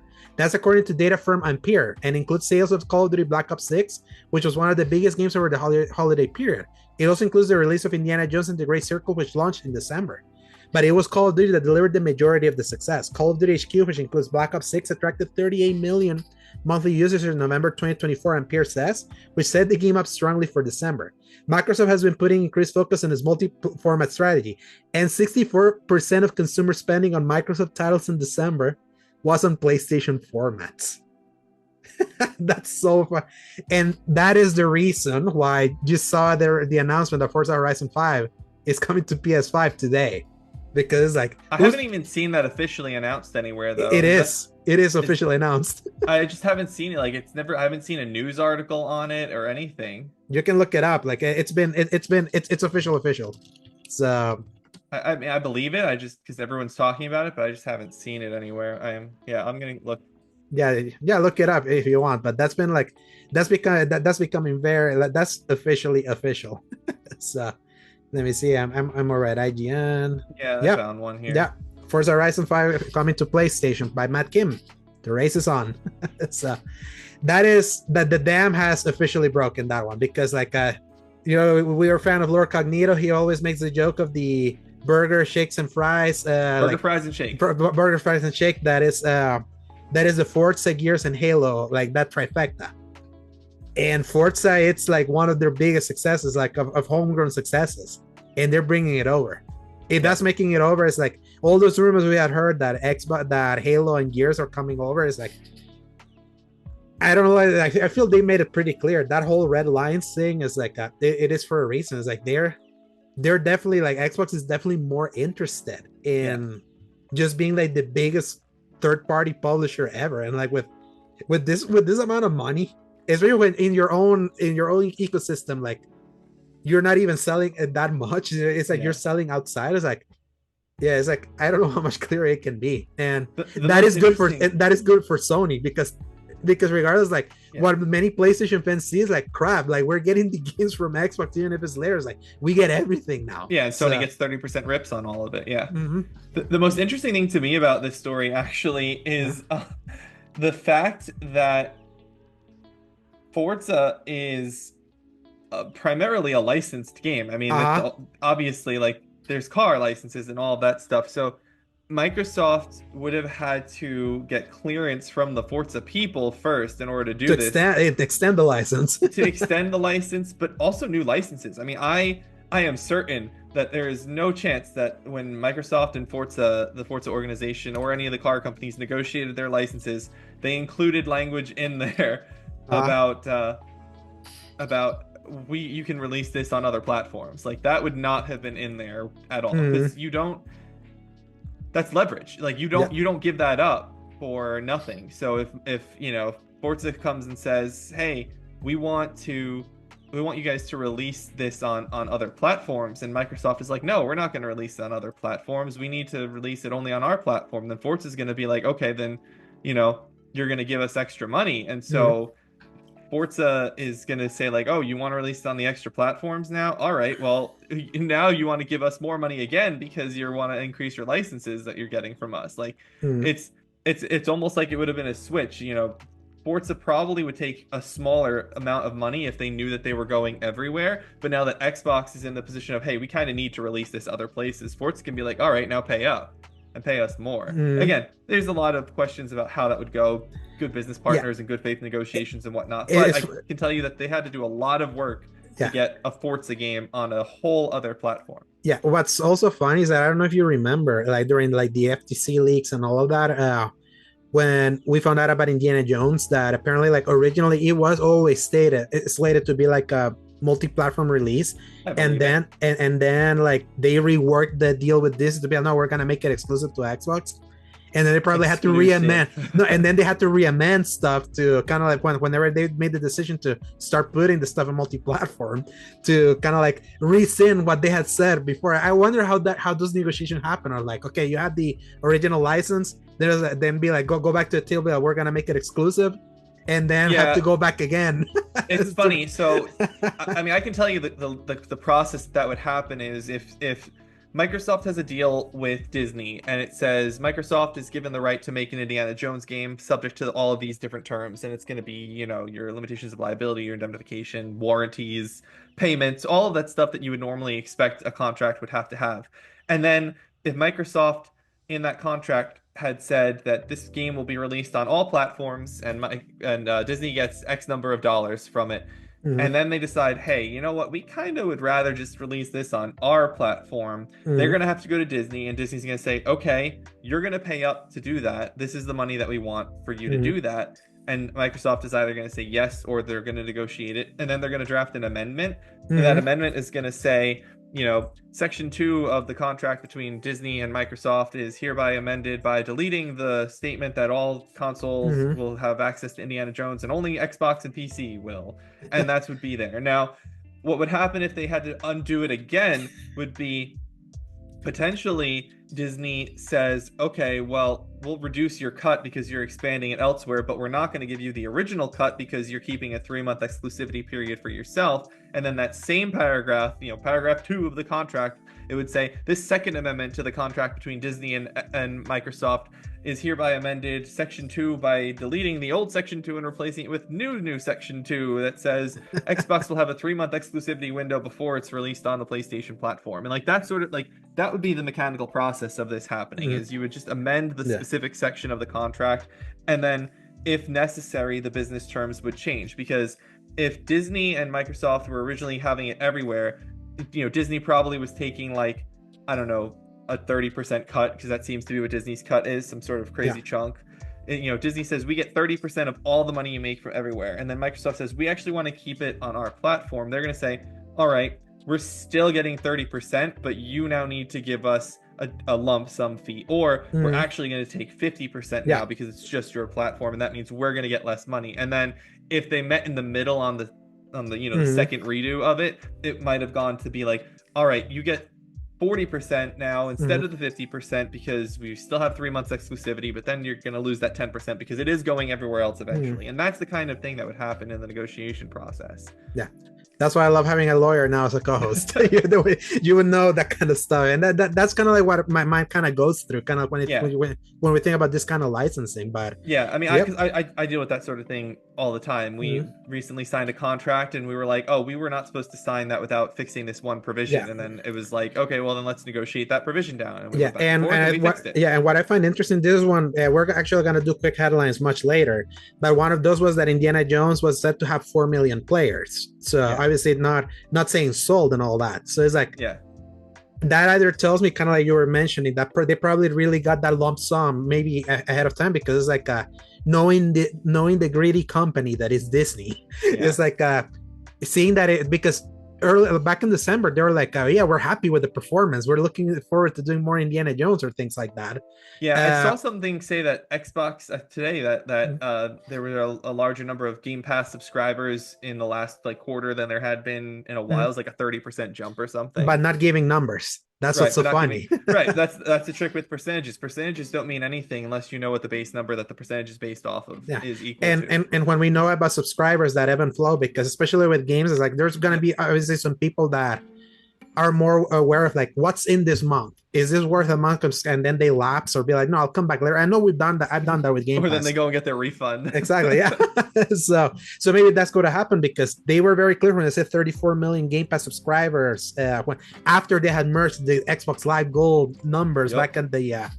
at the business event. So much little, like you can poke holes a lot of in how they like present information, Yeah. but the thing Yep. that is clear for them is like there's a reason the floodgates are open, because it's like they rather the good PR of like we're the Yeah. biggest They want the publisher in the money. world, They and want they the want the money. money. They need it. It's $80 billion. You Yeah. got to recount. I mean, that's the thing is the Xbox fan base has just gotten so small. Granted, there's It's plenty 30 of people who million. Yeah, still are 30 million is still fans. solid. Yeah, Yeah, well, I relatively mean the speaking. Yeah. the fan base has gotten small as in people willing to upgrade to the next console and everything. Oh Because yeah. Game Pass, again, PC Game Pass exists. Game Pass 4 is still on Xbox, One, and there's those users. So the Xbox audience is so small that Microsoft doesn't really care if they upset them by getting rid of their Yeah. exclusives because they make more money Mhm.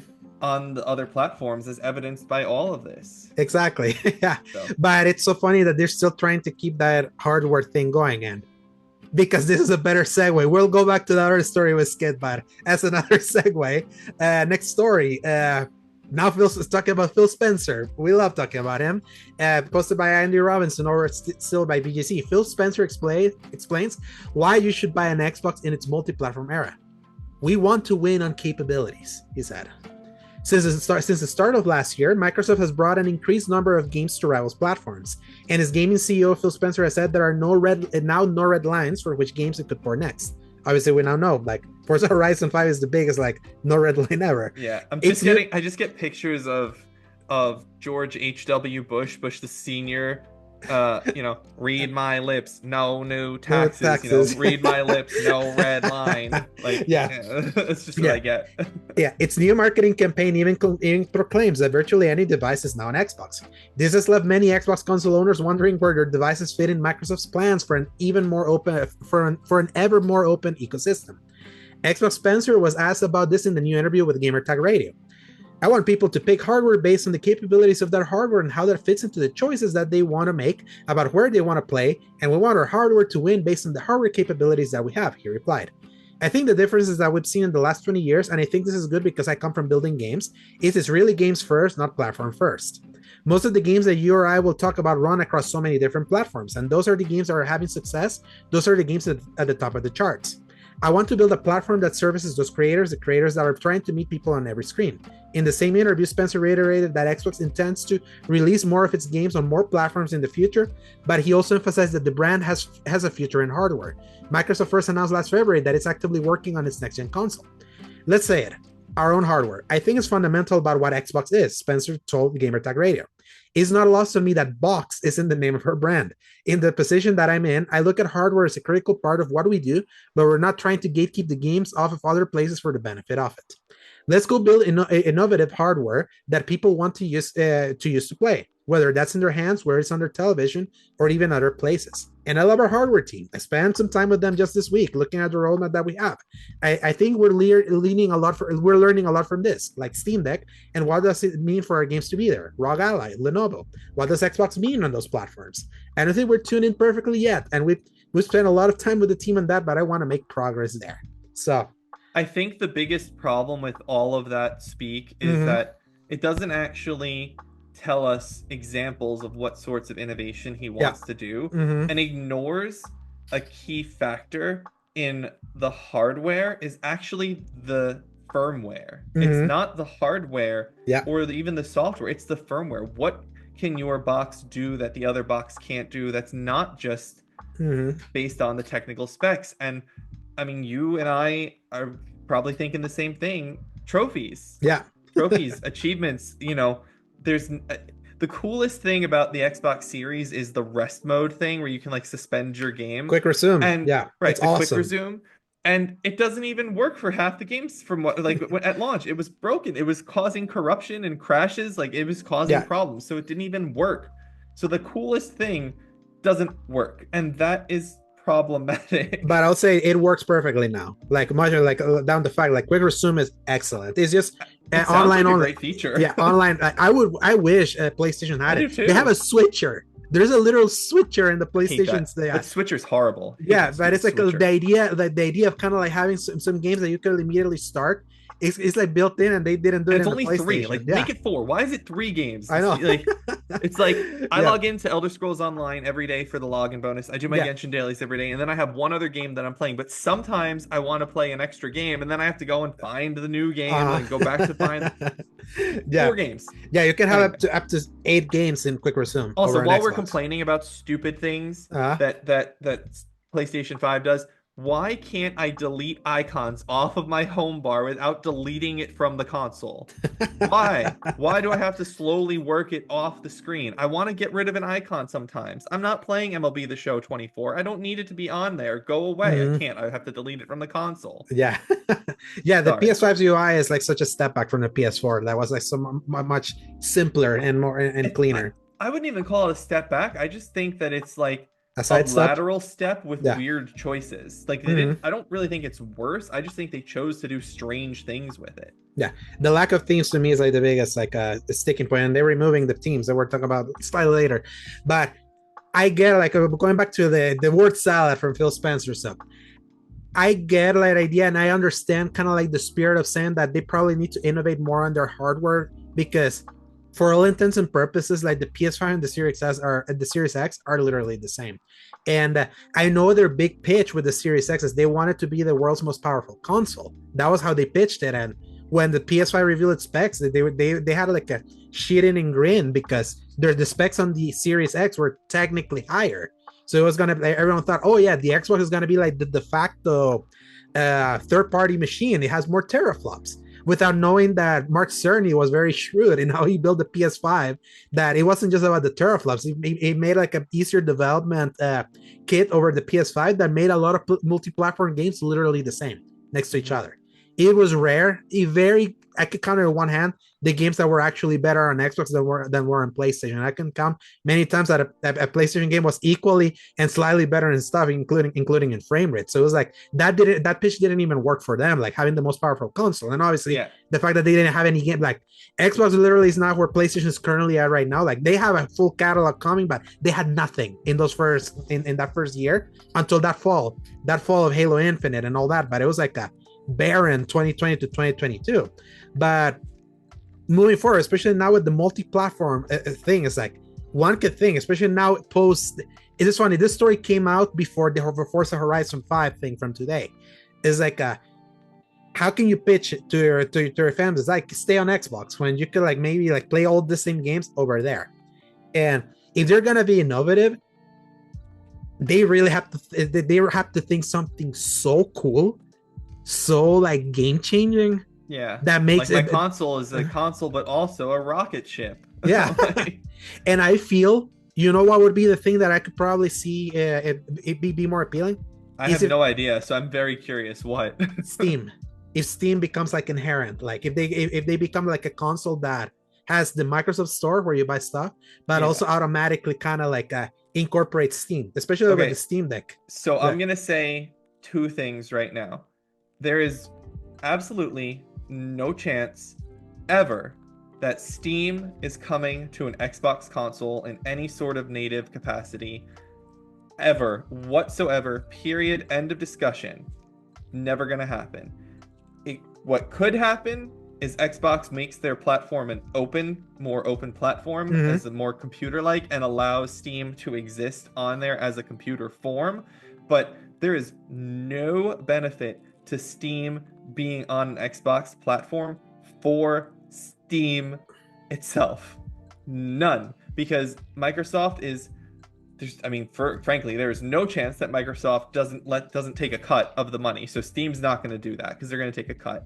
And even if Microsoft somehow had Satya Nadella himself come in and say, you can have this on here for no fee, ha ha ha. Steam is going to say, what? We're going to develop for your platform? Why? Like, why? They don't have enough of an audience to make it worth the effort for Steam to make it available in that fashion. I would have been in your camp had I not seen Steam literally give Steam OS to many different other handheld devices that are literally competing directly with the Steam Deck. Like, I don't think they care. Like, to them, it's like having extra exposure is still more exposure. Yeah, Like, but the thing is, they're not. Steam is giving the Steam OS, but is it's all about the way the cut of money works and the exposure to the market and what you're actually going to get. Because that was my second point. There's no market for the Xbox the way that those other handhelds have markets in the same way. and I, it's funny. It's funny that in recent times they've talked less about the Xbox OS and they've been talking about improving Windows and mm-hmm. make it a more Yeah. like console competitor. So they're even kind of moving away from even thinking about like an Xbox OS into things, into thinking more Windows, which it's inherently more open. So Yeah. maybe that's kind of like where they're going, especially right now that this is Satya Nadella's ship now. Like he's taking the reins. Phil Spencer just has to comply now because he spent way too much damn money on the thing, and that's the only way that I can Yep. see like the innovation of like this open source, like this more open Windows like device that just happens to have the Xbox name instead of being like an Xbox OS, which it's a monkey's paw scenario because the Xbox OS is way better than the Windows OS right now. They have to Yep. really get the Windows OS to work as seamless as Xbox works, and Windows is a complete crapshoot.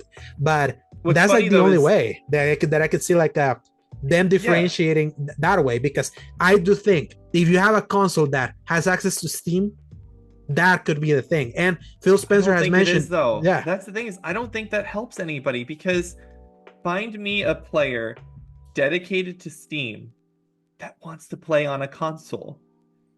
I would have said the same thing with the Steam Deck, and look where we are. But So, I don't think so. I think that you're talking about a totally different experience. Steam itself offers through PC monitor and TV with a plug into the TV, and you have both things through one machine. But Steam does not offer a handheld experience with a computer. You need your handheld. The console is just another box under the TV. So unless you have a concern about, moving your library from, just the sheer distance of your computer from your TV, and you're like, I want to go play on my Steam library on my TV now. I'm gonna go and play it on the Xbox. It's such a niche scenario that I can't predict anybody who's an actual dedicated PC gamer really caring if their PC games are now available to play through their Xbox because they probably don't have an Xbox. They're probably going to save the money that would go towards an Xbox to upgrading their PC. And they already have the ability to play all those games on a TV through Steam Big Picture, which works fine. It's not great. It's yes, fine. it's not perfect. Yeah, It's fine. I It functions. I'm playing But Rebirth on PC, and I know I've gotten to test the big picture mode, yeah, and it's but like you see my point is that there's almost I don't see the argument for the PC Steam user to want to use the Xbox instead of just use the PC they already have. yeah. The thing is that Steam is an ever-growing platform. It's growing Sure, more popular more and more, absolutely. and the idea of them getting like a foot in the door, kind of like, especially they proved they got into the hardware game of the Steam Deck. No one thought that thing was going to be successful, especially at its prices, and and it coming in and being a direct competitor to the Switch, where even though the Switch is still in a monumental like mountain of its own, like it carved up like enough of like a following. I think Steam that's Deck only has like 2.5 million yeah, out there. but it's Like being it's not big. it's grown quicker than many other non-Nintendo, non-PlayStation, Yeah, non-Xbox sure.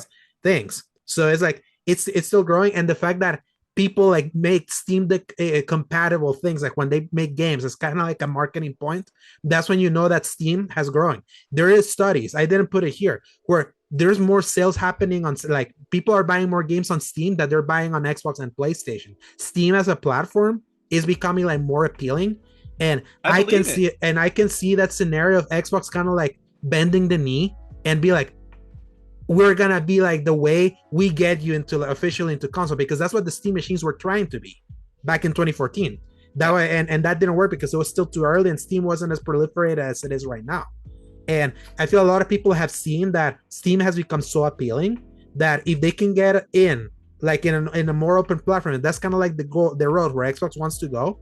I can see that be appealing. Just in the curiosity factor of it all. Like the Steam community is like very popular even outside. Like people love going browsing Steam, and if they don't have a freaking PC, it's a good system. It works exactly. well. So honestly, there's a level of Steam is a little too static and doesn't really enhance things that are broken. Like I don't know a single person who even understands the trading card system that Steam has. Like, But I don't know. I can understand what you're saying. I'm gonna plant my flag and say it's never gonna happen. It's never gonna happen. And if I'm wrong, I'll admit that I'm wrong if it happens. But I'm gonna mark it down right now at 7:30 EST, 6:30 CST. That it's like that'll be, and that's the thing. Like you say, why would people want like playing in handheld? And look, what's the biggest selling system of all time?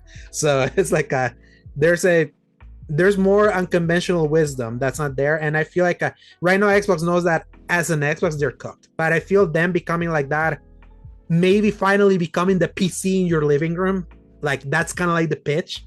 That's the only way that I can see it, because then that becomes like and they push so hard on like that this is an Xbox thing that becomes so seamless everywhere.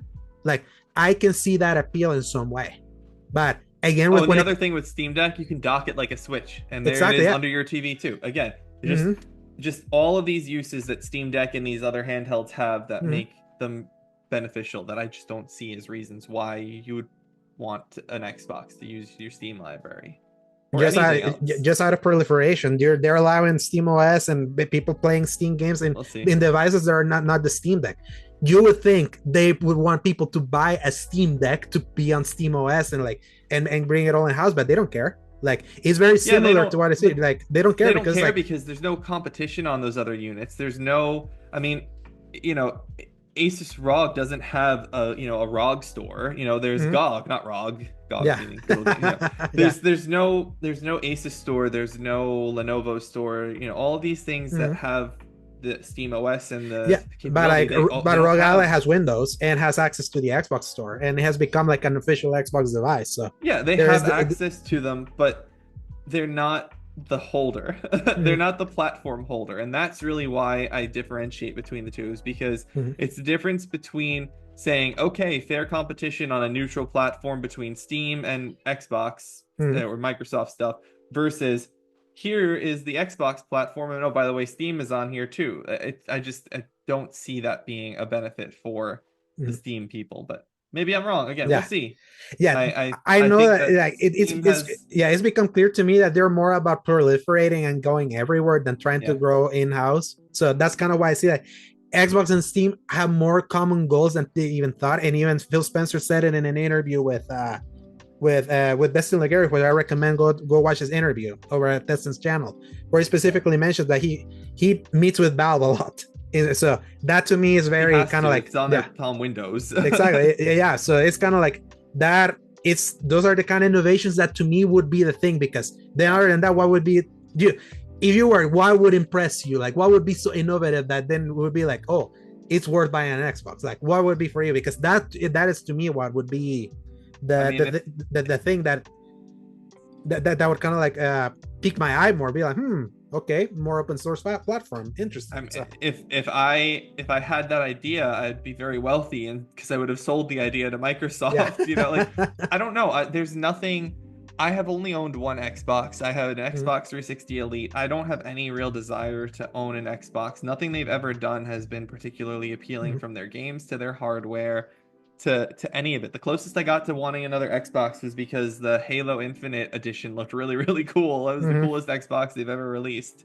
I think just because it had that like starry kind of look. I remember back in 2021. Yeah, it was beautiful. It's a beautiful console. That I almost bought it. I would have bought it if I could have gotten it, probably. But the point is, like, I don't know what would sell me on it, because I already have the trophies I want on the PlayStation, ecosystem. They already have the cool feature of the quick resume on Xbox. That's awesome. But like, there's just hardware innovation wise, I don't know. Honestly, to me, the coolest part of the Xbox One was the integration with TV consoles, TV stuff, and everybody hated that. And I was like, that's the most awesome thing I've ever seen. Why is this not on all consoles? But I'm apparently the only one who thought that, because they were too early. Yeah, they were too early. It's funny, they were almost too early, but also too late, because if that was the kind of thing that they had in the 2000s, like the mid-aughts, when there were more cable boxes out there and more cable subscribers, but as you started getting into that 2010s time frame, you're hitting the cut the cord and the switch away from all of that. But I thought that was really cool, because I had cable until I moved here 7 months ago. I still had a cable situation. And I thought that it was really cool to have everything just run through one unit. I thought that was a really innovative idea, and they got laughed out of the room for it. So I'm not the guy to ask, I guess. Yes. Yeah, and I feel like, and why they got laughed out of the room, it was a console reveal with like no real games, and everyone was expecting almost like the Switch 2. Exactly. So, but at least it didn't pretend to be anything other than just a better Switch, and everyone knows what the Switch is. So they could get away with that. So those are literally the only ways that I could see of innovation there, because it's like to me, why I still keep an Xbox 360 games. Like, it's still the only place to play a lot of 360 games that are still not even on PC. So it's it keeps plenty of generations alive for me in a way that I wish PlayStation did. Like right now, PS1 and PS2 games with the catalog that they're adding, it's like they're filling in those holes, but it's still, there's so many games that either caught through licensing or things like that will never see the light of day again. Yeah, as someone who doesn't really go back and play old games too often, that's not as much of a sell for me. Yeah, I know for you. Yeah. For me, yes, because I love always experiencing old stuff. So, and that's why like it's the only reason why I still keep it, and I use Game Pass. To me, like I even said it to Tony Polanco today on Twitter, is like, whihy we're keeping supporting the Xbox, I'm like, I'm gonna keep supporting Game Pass for as long as it's tenable for them. The moment they want leaps, I'm out. Literally, like when they want games leaps, I'm totally out. Like I'm gonna stop. I'm gonna stop like subscribing, because that's kind of like the only thing that's appealing for me. So yeah. And even then now, like Day One has become my rental service. Do I like this game? Cool, I'm gonna go buy it. So that's kind of how I see it. So that's a good approach. A lot of people view it that way, and it has saved me some money, like a lot. So the Pro has made things more expensive, but because we were talking about Phil Spencer, might as well get this one in before we circle back to the PlayStation 1. A final Xbox related story by Chris Cullen or BGC. Ninja Gaiden 4 collaboration was Phil Spencer's idea, producer says. Xbox announced last week that Ninja Gaiden 4 is in development, with both studios which is Team Ninja and Platinum Games, collaborating on the game, and that is set for release later this year. In an interview with Game Watch, Team Ninja producer Fumihiko Yasuda explained that the studio had been trying to make a new Ninja Gaiden game for some time, but couldn't come up with any definitive plans. However, according to Yasuda, it was Microsoft Gaming CEO Phil Spencer who proposed that Team Ninja team up with Platinum Games to make a Ninja Gaiden game together. I think everyone knows that the Ninja Gaiden series has been on hold for more than a decade, but Team Ninja has been considering making a new title for a long time, Yasuda said via machine translation. However, we're having difficulty deciding on a plan. Then Team Ninja parent company Koei Tecmo president Hisashi Koinuma and Platinum Games president Atsushi Inaba, who are from the same generation and are good friends, had a chance to discuss the matter. After that, Phil Spencer from Microsoft suggested that the three companies, Platinum Games, Koei Tecmo, and Microsoft, work together on a new numbered title in the Ninja Gaiden series, and that's how the project got started. we have developed action games ourselves, but because we're going to be making a new Ninja Gaiden for the first time in over a decade, Platinum Games had already made a number of great action titles, such as Bayonetta and Nier Automata. So we wanted to work with them, and that's how the collaboration began. So I find this funny that they said that, like, it later on said that this talks happened in 2017. What game was canceled in 2017, Joe, if you remember? Scalebound. Yes. So it's funny thinking that maybe this is how they were trying to like do peace with Platinum at the time. Be like, okay, yeah, we canceled your game that wasn't coming together, but we still kind of want to work with you. Unfortunately, Scalebound sounded much more interesting than a Ninja Gaiden game to me personally, but you know. Yeah, the things that as a new IP, I see that. And also, let me say this: dragons, anything with dragons is awesome. And the thing is that by the time the Scalebound was canceled, it had been 5 years since Ninja Gaiden, so it's still kind of okay. Ninja Gaiden 3 was bad. Ninja Gaiden 3 Race Reset, the edition that was like, we fixed the bad stuff, was better, but it's kind of like, okay, you still need to rest a little bit because like your last game wasn't very good. And that's around the time that they were doing Neo. They ended up doing Wulong. They ended up doing Neo 2 and all of that, and Rise of the Ronin as the last game. So Ninja Gaiden is more exciting now in 2025 because it's been 13 years since the last entry. Yeah, that to me is like, yeah. So I would have been I would have been like in your camp in 2017, and it pained me that Scalebound got canceled because it was one of the cooler looking Xbox One exclusives. Like it really was. I stand by my analysis last week. I don't think Ninja Gaiden 4 is that big of a deal. It's cool. It's just like it's been the thing. It's I will say that exists. I would say this: the response I've seen of Ninja Gaiden 2 Black and how many people are playing it and how people are placing it in social media says otherwise. Oh, like, I think that 2 Black is probably a bigger deal than 4. You know, I think that. Because I know that Ninja Gaiden Black is like beloved by people, and I think Ninja Gaiden 2, not Black. Black is new. Black is a new thing from now. No, but there is a Ninja Gaiden Black. Like there's the original. Black. Yes, the original. Right. Yeah. So I know that 1 Black is also beloved by a lot of people. So I think that going back and doing a 2 Black is really cool, and I think that's really Black is considered the greatest action game ever made. And I think that making a 2 Black is awesome. I just don't think that Ninja Gaiden 4, again, I could be wrong in terms of the perception, but for me, it's cool that it exists, but in terms of, this brilliant idea that Phil Spencer had to make a Ninja Gaiden 4 with Platinum and Team Ninja is just like, okay, well, in 2017 when this idea came around, I think most people would have said that that's a good idea because everyone knew that Platinum was the king at the time of action games, and Team Ninja had been a little wavering in its skills recently, so that's a good idea to mix the two together. So to me, it's not that brilliant of an idea personally. I would say that, like, saying that this was a brilliant idea from Phil Spencer is putting it too much. It's more, I find it funny that was the year that idea happened because he had just canceled the game. Yeah. So I could see that idea being like, I gotta throw a bone to these guys. And that's kind of how I see it. Yeah. So I'm glad it exists. I'm so happy that people have it. I don't think it's that surprising when you consider the fact that Team Ninja is more or less the only Japanese team that's consistently working with Xbox. Just regularly working with Xbox and with Sony because they did do Rise of the Ronin. And Neo was exclusive to PlayStation, so they're playing both sides now. Yeah, they play both sides. So there's no surprise here.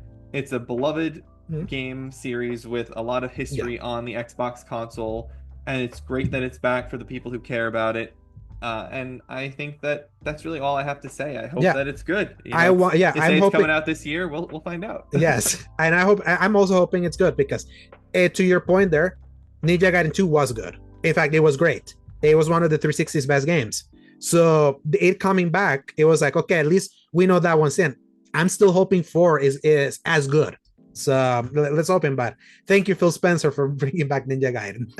Now we circle back to the story that we skipped because the segue was much better.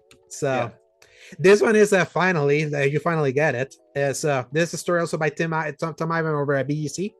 Sony is dropping the PSN account requirement on PC, but having one will now unlock in-game content. So, with the release of Marvel Spider-Man 2 for PC on January 30th, out today, having a PSN account to play the game will be optional. That will also be the case with previously released titles God of War Ragnarok and Horizon Zero Dawn Remastered, plus The Last of Us Part 2 Remastered, which will be released on April 3rd, 2025. However, Sony will now be offering in-game content unlocks to incentivize players to use a PSN account, which also offers players trophies and friend management. Today's announcement follows confirmation earlier this month that The Last of Us Part 2 on PC was also going to require a PSN account to play. While this has been the case for some multiplayer titles such as the now defunct Concord, the inclusion of strictly single-player titles has previously attracted the ire of players. Other than the requirement of a second account, the fact that PSN is not available in many countries would in theory preclude many players in many regions from playing the game. The backlash to the PSN inclusion in Helldivers 2 was such that Sony itself U-turned and removed the requirement, saying at the time it was learning what's best for PC players. So, good that they finally found like a good incentive to get the people that are able to have a PSN account without having to like create a separate one in a country that doesn't have it and then get banned because of that to kind of get in. Like, if people complain about this, like, and now I'm like, you're just complaining to complain. Like, they did the thing that they should have done, which was not require that. Like, that killed. Like, I mentioned like Helldivers 2, like last year. When that happened, it killed the momentum of that game. Like, massively killed it, and took them too long to U-turn to do that. So. Yeah, people are big babies. They're big crybabies about things, and I understand the people who can't play in the countries because of the PSN issue. Like, that definitely is awful and should never have been a factor. They either need to get PSN in those countries or remove the requirement for sure. But if it's a requirement and you can make one in your country, shut up. Yes, I would agree with that. Yes, it takes no effort. You make an account. No one says you have to put a credit card in. No one says you have to give personal. It's your name and your email address, and you shut up and leave it alone. And you only log in when you play your game. Who cares? I don't understand why that was such a big deal for people. This is a good way to go about it. I know that Sega also just recently did their whole make an account thing, and you get bonus stuff for a Sega account. They're giving you like a Kiryu costume for Majima in Like a Dragon, Pirate Yakuza in Hawaii. I made a Sega account. I'm not going to play that game for a year, but I still made it because I want that costume, even though I probably wouldn't even use it. It's an account. Who cares? Go away. Be happy. Yeah, exactly. If you're games. If you're complaining about that while in the US, while you also create Bethesda accounts to play your online Bethesda games on Steam, or sign up for like Xbox accounts in the US when you're playing, it's like that's where that's the hypocrisy that I'm like, yeah, just shut up. But where it was so many, like, there is more access to Windows and Xbox accounts than there is PSN. Like, that is like something that if Sony really wanted to create that, like for the people outside, they should have expanded PSN. Yeah, I will say, if they needed like a launcher to play the game, that's different. Don't make people use launchers. Just make them log in when they you load up the game from Steam, click on the thing, please log in, boop boop boop, you logged in, you're done, and then you don't have to think about it ever again. That's all. That's what it should be. There's no launcher problems. It's not like EA or Ubisoft where they made you go through their launchers or anything like that. It wasn't a requirement. It's fine. It's fine. Calm down. I know. Your accounts if you have to, and then just enjoy the game, because you know what? Most of the games that they're releasing are worth making an account for. Yeah. They're worth it. I don't really care about The Last of Us or anything like that, but you know, Spider-Man, Horizon, those games are worth making accounts for, absolutely. Yeah, and especially like it would have been harsher for Spider-Man, since the original and Miles Morales you could play on PC without a PSN account, so requiring one is just adding that extra hassle. But I would say at least, like, I wouldn't say the unlocks are that enticing. Like, for example, Spider-Man 2, you can unlock the Spider-Man 2099 black suit and Miles Morales 2099 suit early. Cool. Those are not my favorite suits. So it's a fresh system, and they'll hopefully make better use of it and expand it as the time goes on. That's all I'll say on it. It's new. Hopefully they make more enticing incentives for the people to sign up for things, because it is important for their business to have the MAUs, the MAUs, the monthly active users. Like, that's important. Gotta love the mouse. Yeah. So cool. Good for them for figuring out a way that will hopefully make people stop being big whiny babies. Yeah, and the thing is that they could track MAUs just on Steam numbers alone, and they could track how many people are playing their game. Yeah, so, but MAUs for your specific platform is a little bit more enticing to the shareholder, so I can understand the desire. But I can see that from like the more kind of like the lawyery side of you. Yeah. So. But and final story, because this is basically follow up to us learning what happened to Dragon Age the Veilguard last week, which, by the way, like, I can confirm that as a kind of like amendment of what we said, like, because we didn't find it initially, Veilguard was on EA Play Pro, so it was available for people on the Yeah, they side. didn't have it advertised anywhere when we were looking for it. So that was weird. Yeah, so they probably are trying to do that a little bit to have people buy the game. That's why, but it was available. $25. It's on sale. $25 right now in America. Yeah, and 41 on Xbox. Like I saw it yesterday. No, it's 21. There's $25 at GameStop on both. Oh, sweet. The physical, if you're on the physical side. But so our final story before we move to quick headlines. Bioware confirms it's downsizing as it doesn't require support from the full studio for Mass Effect. In a blog post, Bioware General Manager Gary McKay confirmed the studio's restructuring following Dragon Age: The Veilguard's release in late 2024. With the next Mass Effect game not requiring support from the full studio, he said an unspecified number of Bioware staff have transferred to other teams within its parent company, EA. Now that Dragon Age: The Veilguard has been released, a core team at Bioware is developing the next Mass Effect game under the leadership of veterans from the original trilogy, including Mike Gamble, Preston Watamaniuk, Derek Watts, Parrish Lee, and others, said McKay. In keeping with our fierce commitment to innovating during the development and delivery of Mass Effect, we have challenged ourselves to think deeply about delivering the best experience to our fans. We're taking this opportunity between the full development cycles to reimagine how we work at Bioware. Given the stage of development, we don't require support from the full studio. We have incredible talent here at Bioware, and so we have worked diligently over the past few months to match many of our colleagues with other teams at EA that had other roles that were a strong fit. According to an IGN report, a smaller number of Dragon Age team members are seeing their roles terminated too. It's unclear how many Bioware staff are facing potential layoffs, but it's claimed those affected are being offered time to apply to other positions within the company if they want. Today's news will see Bioware become a more agile, focused studio that produces unforgettable RPGs. We appreciate your support as we build a new future for Bioware. McKay's statement concluded. I don't know. It's basically, it's just what Mark Dara said was going to happen in his video that we talked about. That's all. He said that was what was going to happen. He kind of, I don't know if he had inside knowledge or he just used his 25 years of experience to see like what it was going to know that it was happening. But he said that. We were expecting this. Yeah, the Weekses are gone. Cheryl Chi is gone. All the writing staff of Dragon Age is gone. So Dragon Age is essentially just dead, which is not that surprising given what we learned last week about the sales and the performance of the game. And sucks. Yeah, it sucks to be to have your favorite franchise just die in front of you. They all jellered in front of you. Yeah, they did. And what's really sad is that EA obviously is the one who pulls the trigger and makes this decision in the end, but BioWare bought the ammo. BioWare maybe even loaded the gun before handing it to EA. It's a shame because there's a lot to love about Dragon Age: The Veilguard, but like we said multiple times at this point, Rick Hoag's take is the most accurate as far as I'm concerned, in that it's a goodish game, it's a pretty good game. RPG. It's a bad RPG, and it's a horrible Dragon Age game, and it is outside of those story moments with the writers who are now gone, everything they chose to do with it just said, this is not Dragon Age. This is your run-of-the-mill action RPG with a light paint of Dragon Age over it and some Dragon Age words under the hood, and that really is a shame to know. And the cope that I see people going through, because I'm not on Blue Sky, but I check Blue Sky sometimes because there's a lot of people I know that are, and Cheryl Chi, one of the writers, said something in response to people saying that Dragon Age was dead, but Dragon Age isn't dead. It's not dead because you still have your stories and the memories and this and that, and and is that really what she's saying? Yeah, no, she did. I can pull it up for you. Hold on. No, I believe you. It's just like is that how like Dragon Age is alive because of the friendships we made along the way, basically.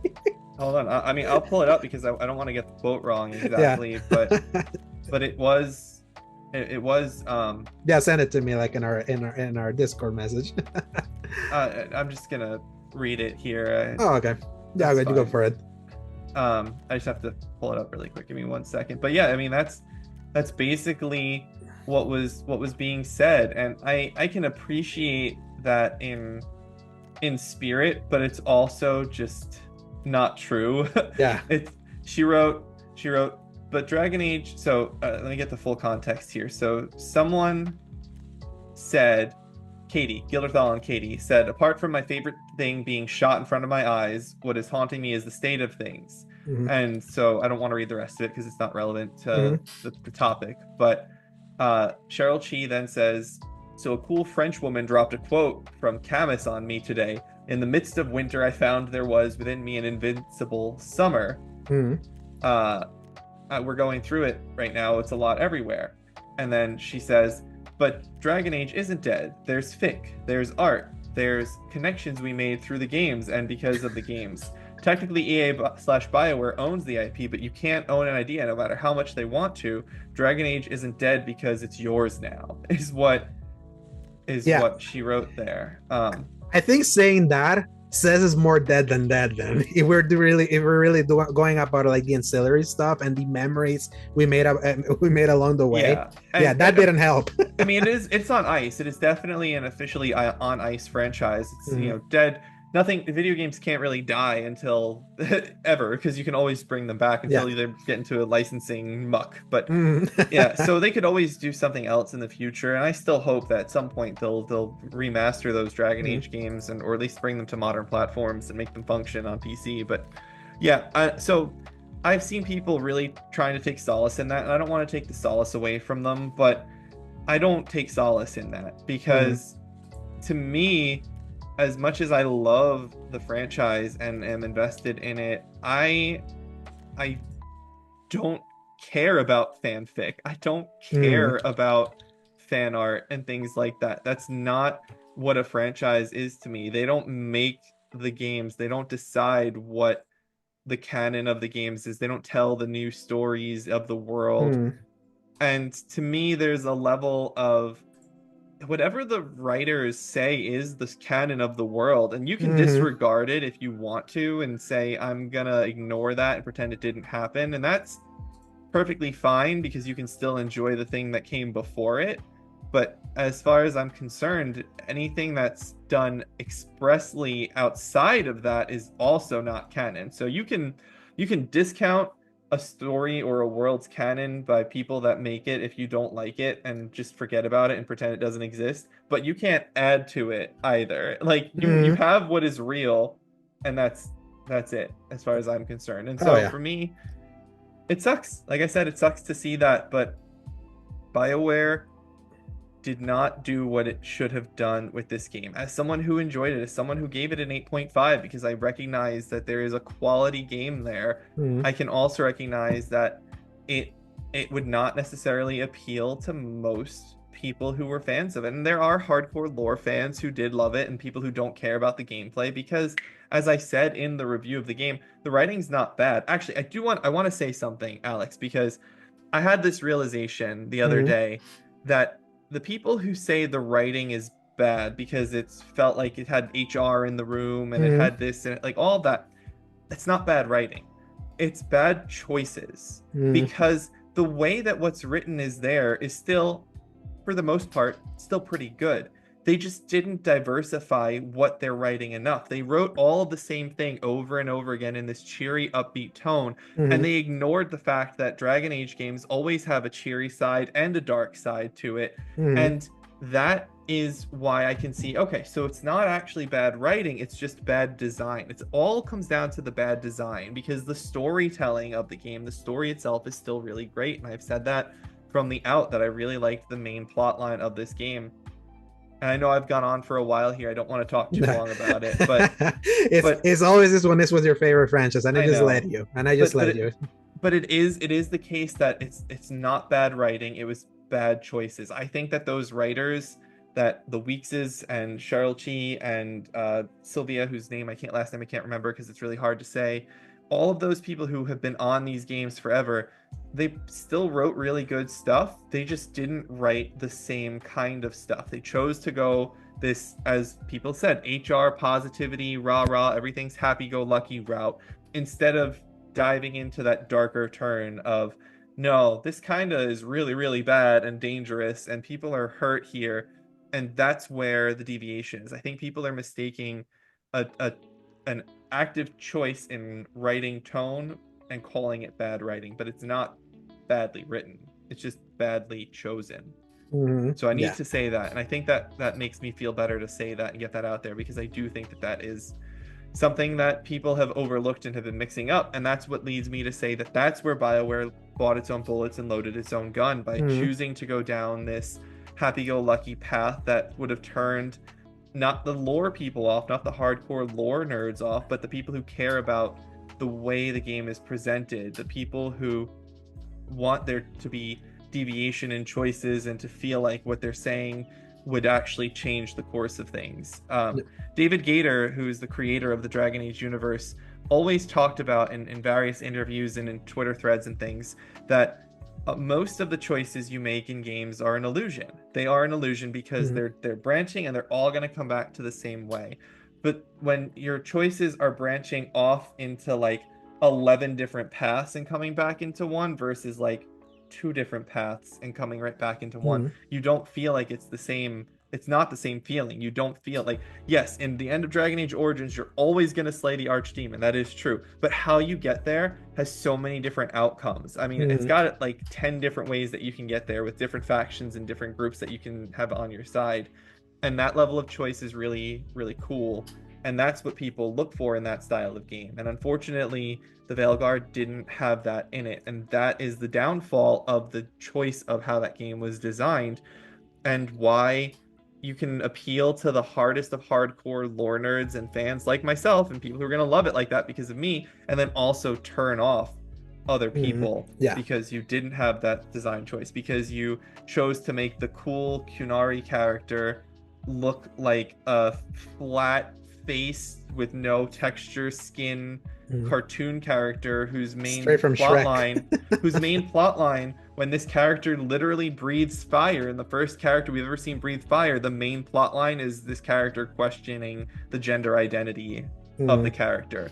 And that is a choice, but it's a bad choice, clearly, because it led to this sort of scenario. You can handle those sorts of delicate situations eloquently and with respect, in the way that Dorian's story was handled in Inquisition with regard to the sexuality of the character being gay instead of being a straight character, and all of the political implications that came with it, and the familial implications that came with it, and the feeling that there were actual stakes for his life because of what was happening, versus the happy-go-lucky, we accept you for who you are, Tosh, no matter what storyline that you tell in Veilguard.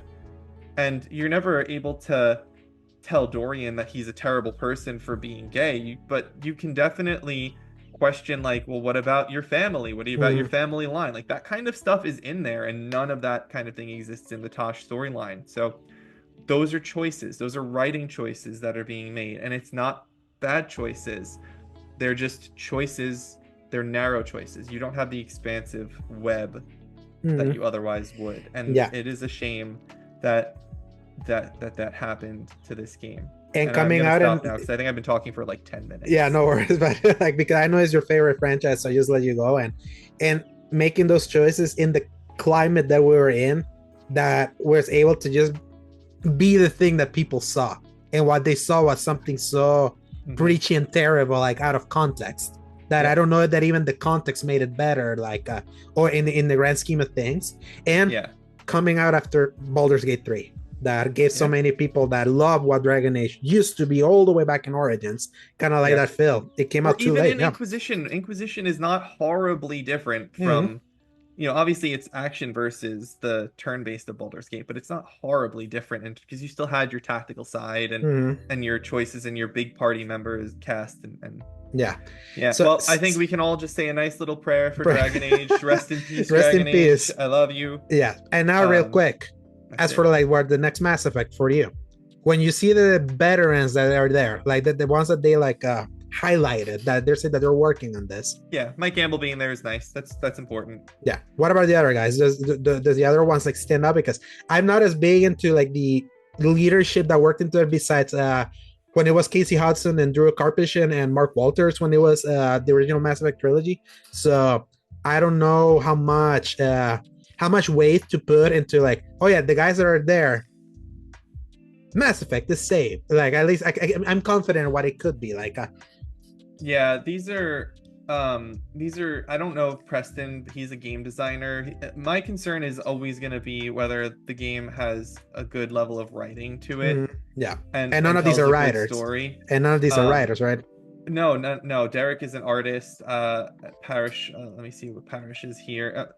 Mike Gamble is the head of it. I trust Mike Gamble in general. I do think that he's good, but these are dev team. Like, this is a dev team. These are the people who, which, to be fair, considering my personal biggest qualm with Veilguard was that it felt nothing like a Dragon Age game. These are the people who make the game feel like the game. So if Andromeda is, I say Andromeda because I'm talking like if Andromeda is the peak of the combat system of Mass Effect, because I do think it was the peak of combat, if they can like pull that over into this new one with these people who are the veterans of the original games, then it's fine. I just don't know who the writing team is. Yeah, and as much as Anthem gets slanted by many people, is like the combat in Anthem. Yeah, the combat in Anthem was fun. It's like, and that's the thing. Like, I feel that Bioware as a studio has gotten better at combat. Is this the thing that made Bioware has kind of been going downhill? I mean, I don't really like the Veilguard's combat personally. I've said before, I recognize its quality and that it can be fun to some people, but it's not something that I personally that you want.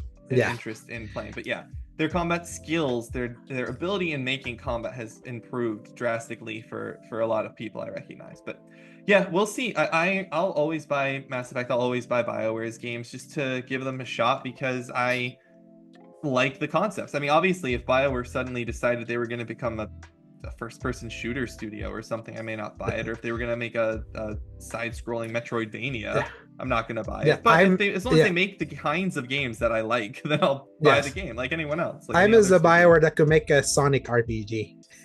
Yeah, sure. They were that Sonic studio. Chronicles Dark Brotherhood. Yep. Mark Dara led that one. It's still so wild that they were able to do that, and it wasn't bad. So I never played it. It's a DS game, so yeah, I did. Yep. So it wasn't bad, like, at all. So it was just weird coming from BioWare. So yeah, that's it. That's yeah. So I want to write something on Season Gaming about it. I said that to you before the show. I want to try and write something about this. Yeah, you got it out now. Yeah, you got the words out right now. Now you can... the words being out help. I still want to write something, I think. Yes, I'm looking forward to reading that. And for me, I still stand the same with a Mass Effect. It's like not having a full size studio team is like, oh man, that's already, they're not ready for it yet. It's not ready. So it's like, gosh, so that's something. Yeah, that whole thing we talked about where apparently it was like a 2029 thing. So it's like, I believe that.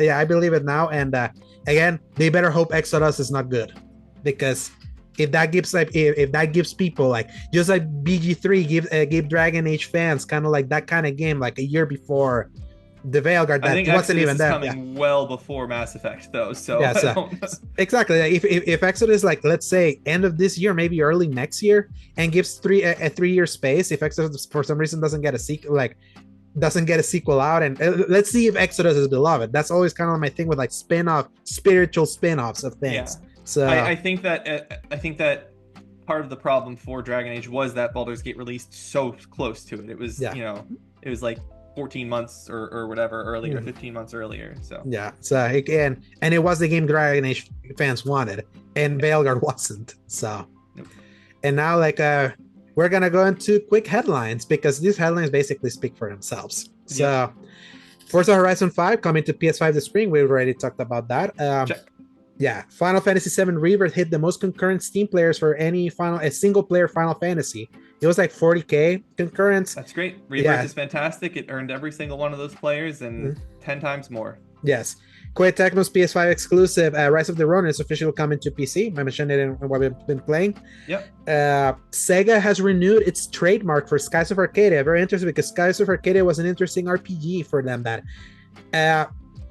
Grand Blue Fantasy gave me so much Skies of Arcadia vibes. Like, I never played Skies of Arcadia. I watched Kyle Bossman stream a large chunk of it. He played the whole game. I watched like a large chunk of that stream because that was early pandemic times when he was doing it. So I had a lot of free time. But still really cool. I don't know if it's a remaster or a remake or what the exact rumors are. I do hope it's a remake, because that game is old. It's GameCube era. So that needs a full-on remake. That'd be cool. So hopefully that's good. I look forward to maybe trying it. And MLB The Show 25 is coming in March.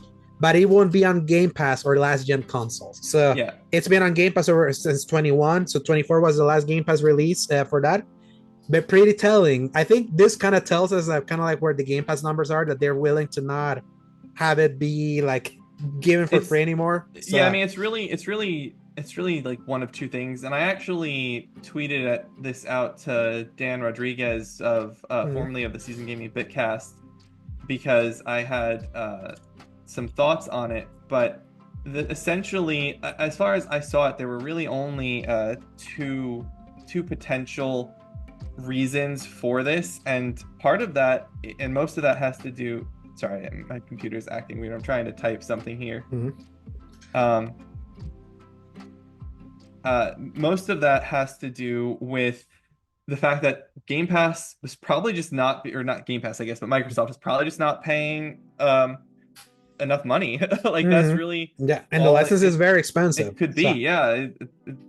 That's the only thing that makes sense to me, is that Game Pass has just not been worth it for them. What I said to Dan was, it's an MLB call, I imagine. So it's got to be one of two things. Microsoft isn't paying them enough to make it worth the lost sales, meaning that maybe they're expecting to sell more than they actually, get from the chunk, which could be. That would be a good thing for Xbox, because that would mean that Xbox has more players. Or the alternative, Sony could also have just paid them money to remove the subscription. Like they could have put the restriction of don't put it on the subscription service.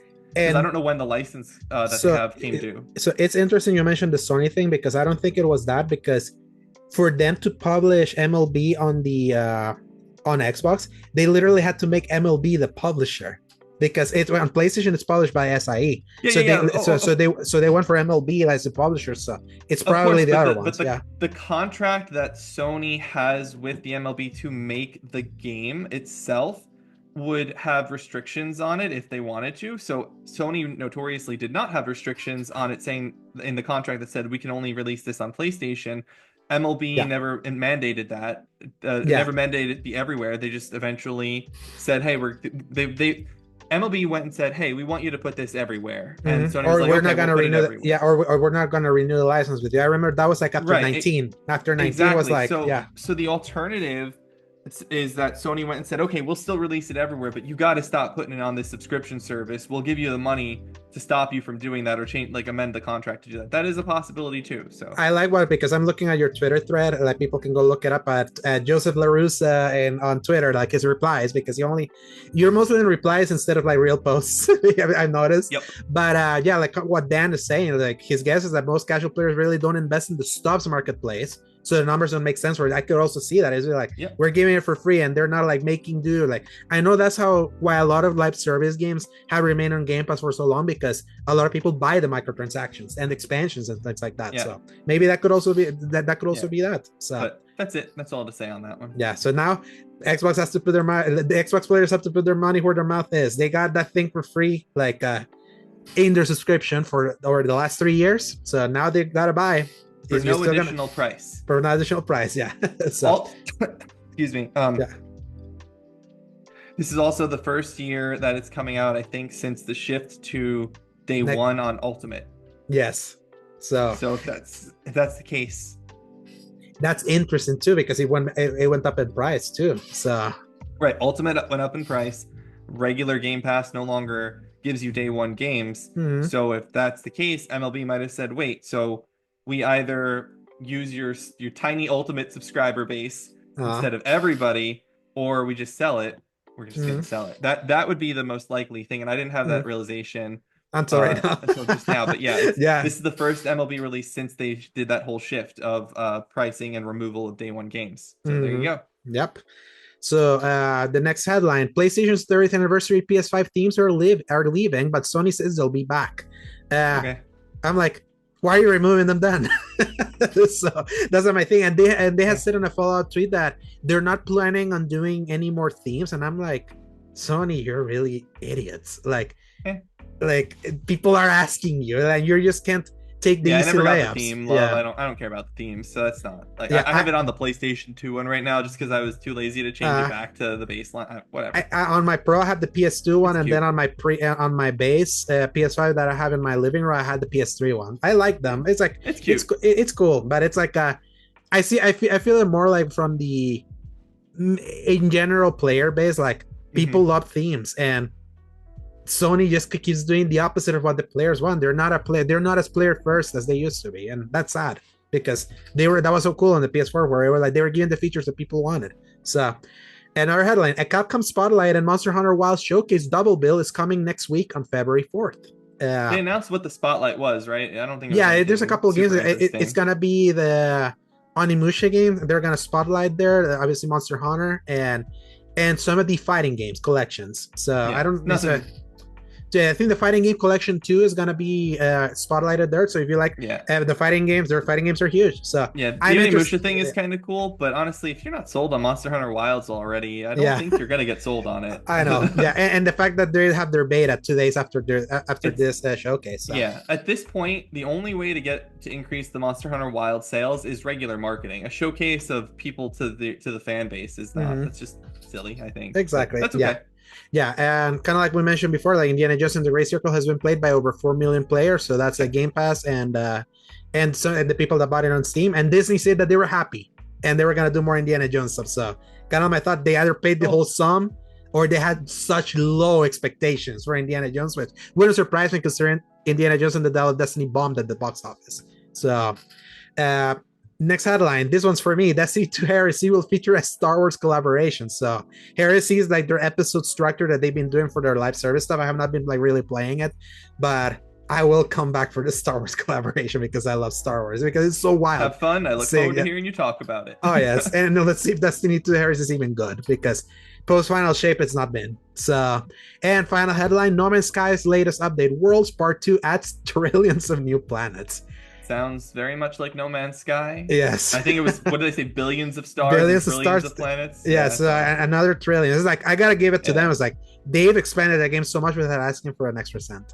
I have not played No Man's Sky since it launched. I think I played it for like 3.5 hours Yeah, and the then launch never was went bad. It back. was not a good game at launch. It I just absolutely was not. I started it at like the worst time to start it, and I've always thought about going back to it, just never have. I Mhm. mean, I've got my PSVR too. I could play it in VR too, I That think, would be like apparently. a good way to get you in because their PSVR 2 implementation Yeah, people say is really good. we'll see. So Maybe someday. There's just, again, I've got Avowed I need to play, and then we'll get to what's coming up after that in the releases here that we'll get to in a second. But there's yes, just always too many games to play. yes. But this is good. This is a good headlines. A lot of little headlines here too. So we can at least say we covered them, and those headlines basically speak for themselves. Yeah, And now absolutely. we're here to say the releases for February 2nd to February 8th.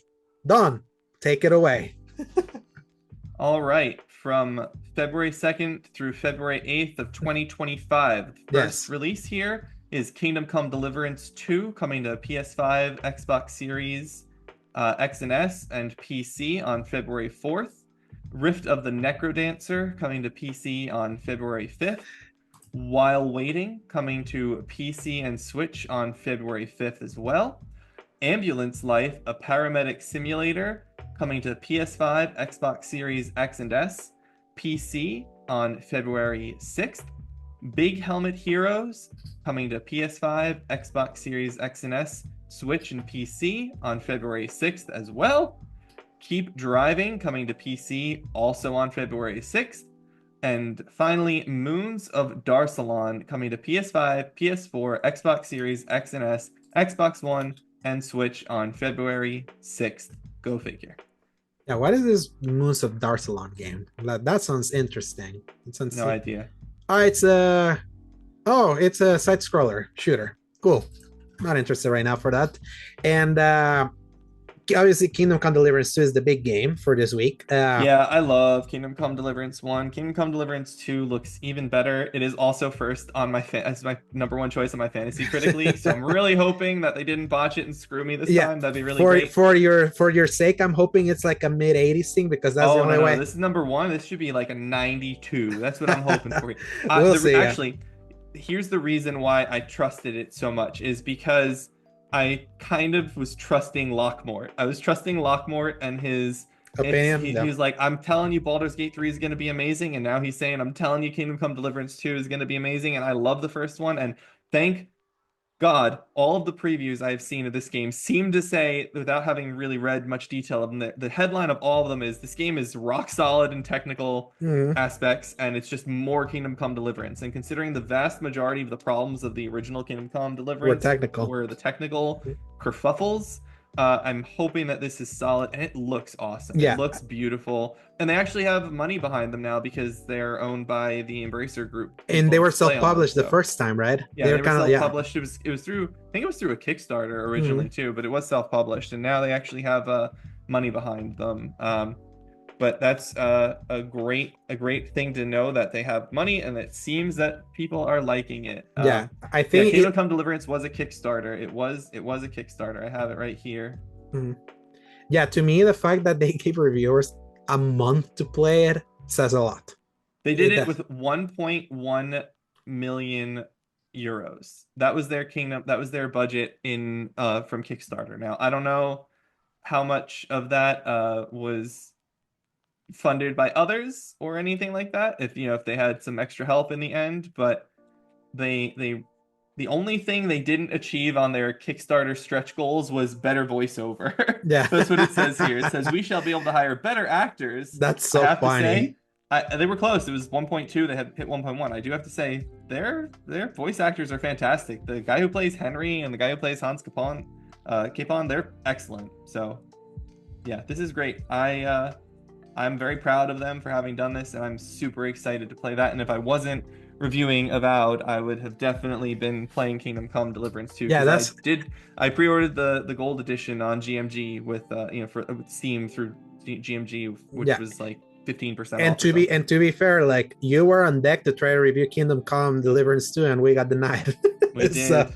so hence why like we're giving the like I said SSG, we're giving I told priority to Ains from the Avowed. start, I was like, Ains, I want to do one of these because I know Ains was interested in Kingdom Come as well Mhm. because of his whole connection with them, but they They brushed ghosted him him. off, I guess.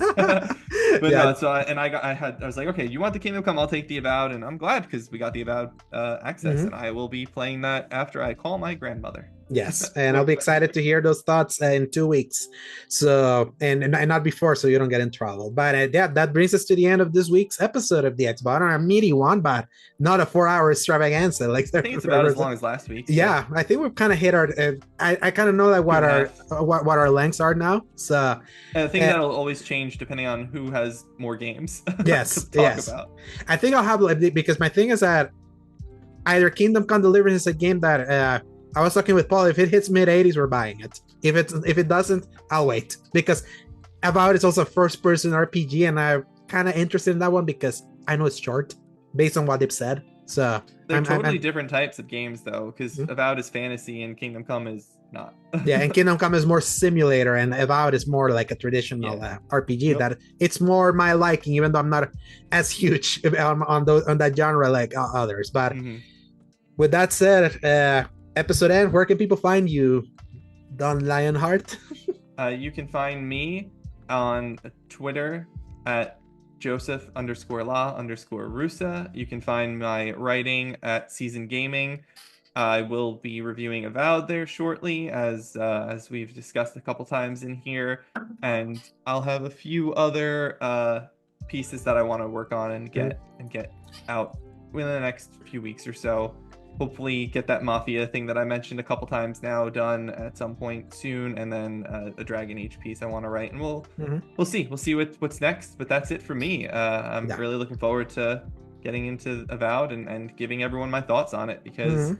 Pillars is great. Pillars is a Yeah. great universe, and Avowed is just more Pillars universe, and that's exciting to know.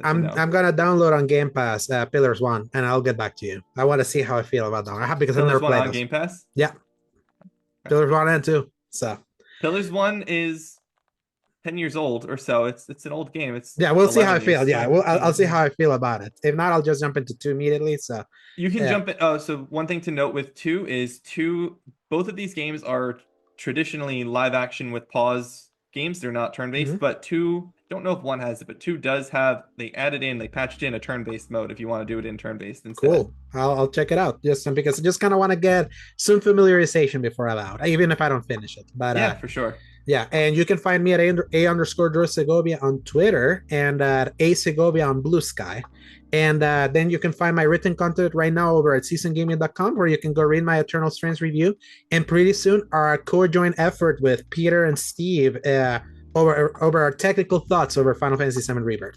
So, and with that, I'm off to play more games. And Don, thank you so much for being here always with me. Thank you for being this co-host that I can do this journey now, like with consistency Thank you, Alex. as we wait for Paul to come back after his month-long sabbatical after we got him for so extra. And everyone else, listen to this episode. If you like what you listen or watch, give us a like and subscribe and leave a review and leave the feedback. I'm loving whoever you are that gives Don the feedback. I want to tell you thank you because I love hearing that feedback, and I will always want to make the show better. And with that, we're off, and stay safe for the weekend. Be careful where you fly because of certain things have happened recently. And play games and press X to play. You have to say to play, Don. To play. so you'll get it eventually. And with that, hasta la vista, baby.